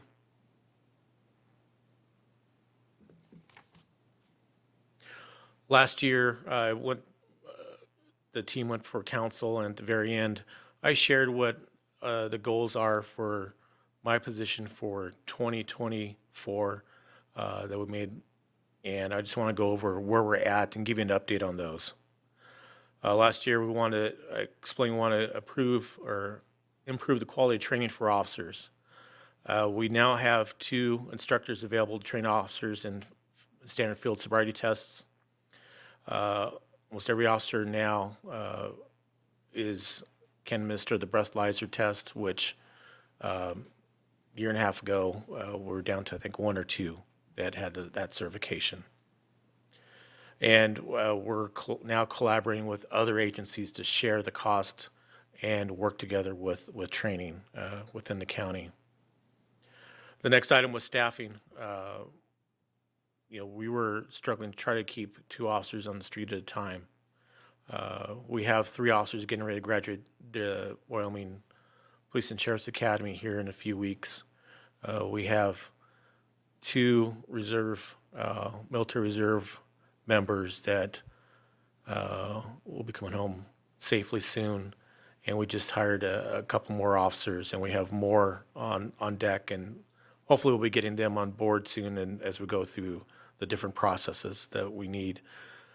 We want to return back to the full staffing image of 1 patrol sergeant, 4 officers under their command patrolling the streets at one time. For the equipment, we acquired the additional Tahoes. We asked to modernize our IT and improve law enforcement operations. We did that by ordering, and now we're at the beta testing for the E4 citations and the MDTs. If you've never seen or have been around a department that has MDTs, it is a lifesaver for time. By the time an officer goes to a call, has to drive back to the station, reopen up the computer, start doing data entry on what happened. For administrator, this is a waste of time. We need the officers out in the field being more efficient by using the technology that everybody else has to where they can do the reports out at the scene and not having to come back to the station to fill out simple reports. Increased presence in our community. We now have federally paid for 2 community service officers making regular patrols through this community. They have 7 days a week visibility, and really the CSOs have been really great to have. They've saved time to where the officers don't have to go to the mundane calls. They can help take care of the lower priority calls. We want to improve community engagement. Everything from the community service officers doing discussions and meeting with downtowners, the warming hut, and just the different organizations that they've interacted with. This last year has been great. We completed our public notification system. We're still going to get our annual update. We have new members of the dispatch team and grants. Again, we received 2 full-time CSO grants, and we are aggressively pursuing grants. And we know that grants are important for a community like this because we don't have plates in a printing press to print out money in the back room. So we know we have challenges coming up. We want to be ready for that and really head off any financial problems before they can affect our staffing level and our technology.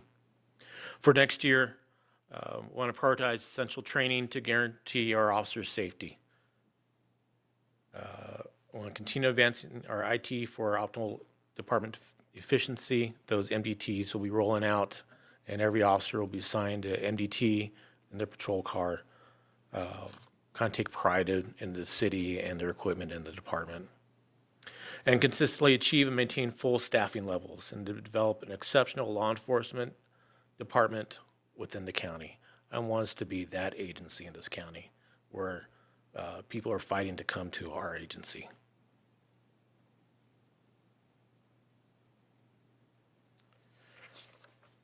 I said there was a couple of exciting announcements, and this isn't on the PowerPoint, but I'll kind of give you something that's happened over the last 48 hours.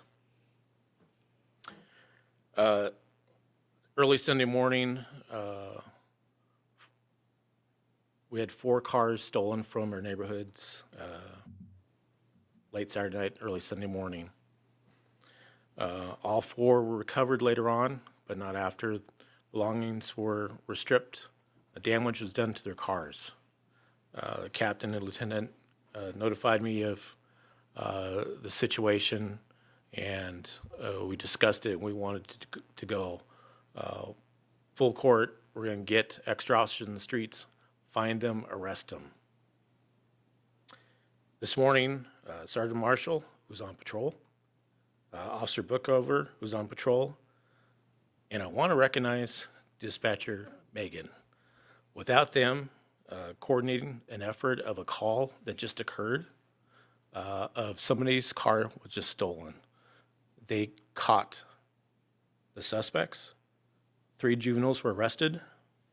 We're determining the connection between this morning's car theft and the thefts that we had over the weekend. If there's connection, charges for the additional thefts will be filed, and parents will seek to have parents pay restitution for the loss of items taken from the vehicles, plus any damage sustained to the victims' vehicles. We would not have been able to do this without officers out on the streets, and that's the important thing. There's a lot of things that go behind the scenes, and like the lieutenant said, this is one of the best departments that we've worked for. One other note on the ratios that were maybe spread around this last week. 6 of 1,000 ratio of those being a victim of violent crime. There's a lot of times, and I'm sure most of you know this, that sometimes victims are reluctant to say that they know who did it because it's either somebody they know or they don't want to get in trouble. Looking at those and really trying to digest what that number meant. In 2023, we looked at how many actual violent crimes were committed by strangers. And from the numbers that we crunched over the last couple days, in 2023, 10 to 20%, or only 10 to 20% of the violent crimes involved a stranger. All the rest were domestic violence, family members, associates, friends, drinking partners, whatever you want to call it, but they're known associates. So that leaves out of approximately 60 violent crimes, only maybe 6 were done by, as the kids say, stranger danger. All the rest were done by people that they knew. I want to thank council for your continued support for the police department, and especially for allowing us to get the necessary equipment that we've needed and get us our staffing levels that we need. And with that, Your Honor, stand for any questions. Questions? When are we, I guess I have a question is, when are we getting our 2 reserve officers back? Later this year, I heard. I Not reserve understand, officers. yeah, probably by the end of summer. We're hoping. Good deal. We get to say woohoo. Sure, you can say that anytime. I do. They'll be back in the country by the end of May. They are required by military rules that they have to take some amount of time off to decompress before they come back. Well, I guess that's okay. We can let them have that. I do have just a couple of questions. Yes. First of all, thank you for that report, and thank you for your efforts in getting everybody up to speed in their training and officer safety. I think you've done a fantastic job doing that. Thank you. And you deserve a thank you for that. Just for full clarity, how many officers do we currently have at the police department?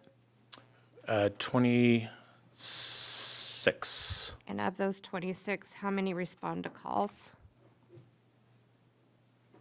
26. So all 26, how many openings do we have? We have 2, and then we're backfilling our 2 reservists, military reservists. So are you looking for additional positions this coming up here, this coming budget? You're wanting additional positions? I'll be asking for what I think the department needs. If that, Okay. in a roundabout way, answers your question. It does. Thank you.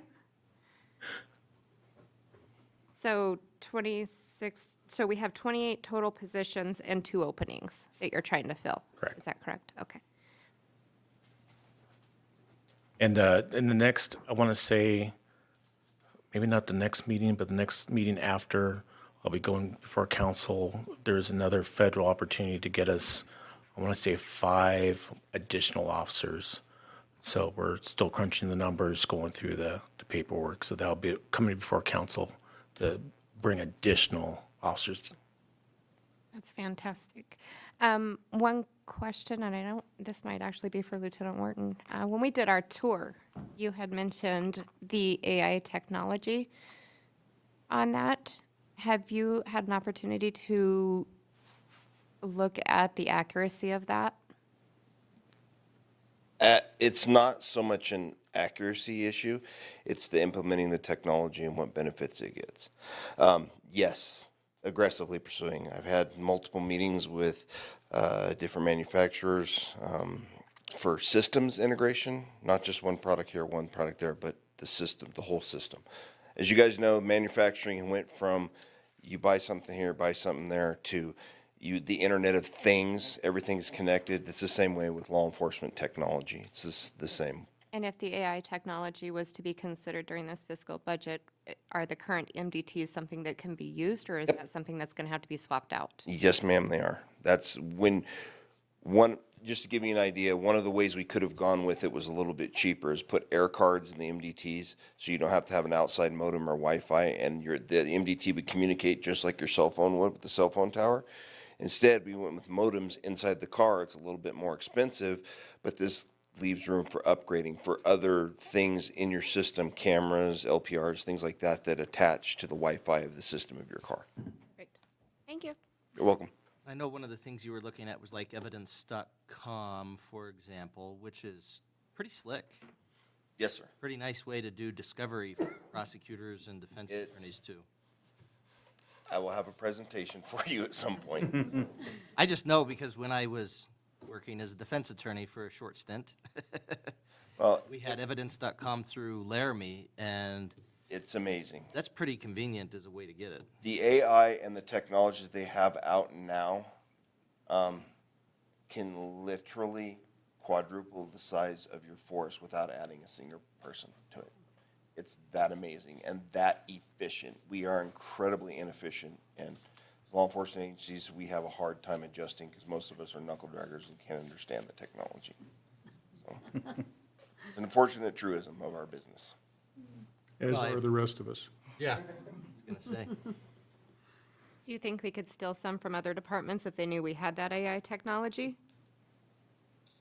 Yes, ma'am. So there's things that cops like. Good equipment and good calls. I'm gonna be honest with you. We're all a little bit of adrenaline junkies. Even the people who have left here to go to other places miss working here because they miss the call volume and everything else. And cops like good equipment. I'm telling you, it in itself is a recruiting tool, because we talk among other people and we see other good equipment and we see the way technology develops, and we want those things because it makes our job better and it makes it more productive for us. None of us like sitting behind there and out of a 12-hour shift doing 4 hours of paperwork. Stealing officers was probably not a good Hey, term to that's use, the, but that's the world we live in. Well, and but it is. It's how it is in Fremont County. I mean, we've been the recipients of it before. We've lost officers before. It's just how it goes. We're going to turn the tide. But everybody is struggling. I mean, that's just a national trend, I think. Time for someone else to struggle. We Yeah. need their officers. You can call it recruiting or stealing, whichever, it's sort of the same. Recruitment's Yeah. Potato, Pick it up potato. next time. Appreciate everybody coming in and reporting. Thank you very much for your hard work, and I thank you for being willing to stick around in our meeting. Mayor, if I may, for about 30 seconds more. You can have about 50 seconds. Thank you.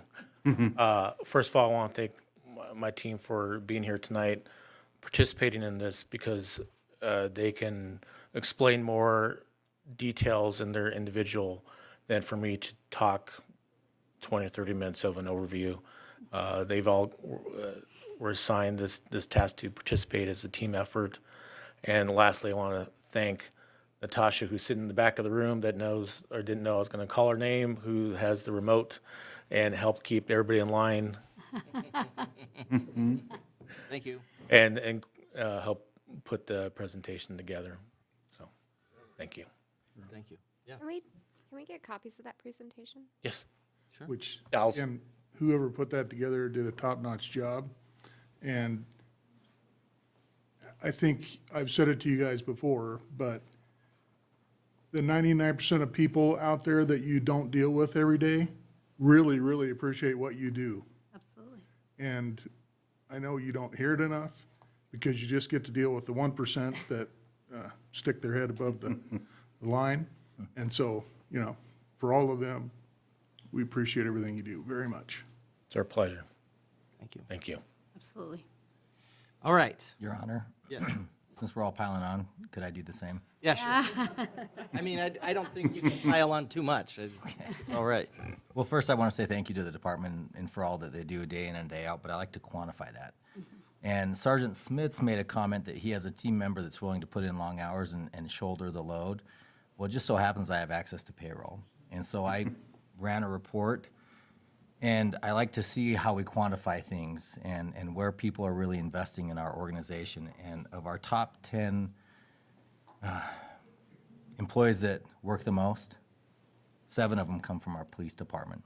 4 from patrol, 1 from dispatch, 1 is our detective, and another is one of our sergeants. Wow. Now, I don't think it's something we brag about because we don't want to wear people out. I think work-life balance is important, but I also think it's worthy to recognize people who are willing to stand up, pick up shifts, and work the long hours to serve our community. And of our top 10 most worked employees, if that's a way to put it, 7 come from that department. And I personally value that because it means you're not just talking, you're doing, and you're putting in those hours, and I appreciate that. Thank you. That's a good way to quantify that, too, so I appreciate that. All right. Well, I'd entertain a motion to adjourn. Motion to adjourn? Second. A motion by Councilman Larson, second by Councilwoman Pearson Lewis, you got it. Pearson Lewis. I was going to say Pearson, and then I was like, I'm missing You got it. part of it. Councilwoman Pearson Lewis. All in favor, say aye. Aye. Aye. Any opposed, say nay. I vote aye. Motion passes. Thank you. You know, that with Ethan Borchard and Taggart Harmelink, forgetting their names. One of the, I was forgetting the other's name.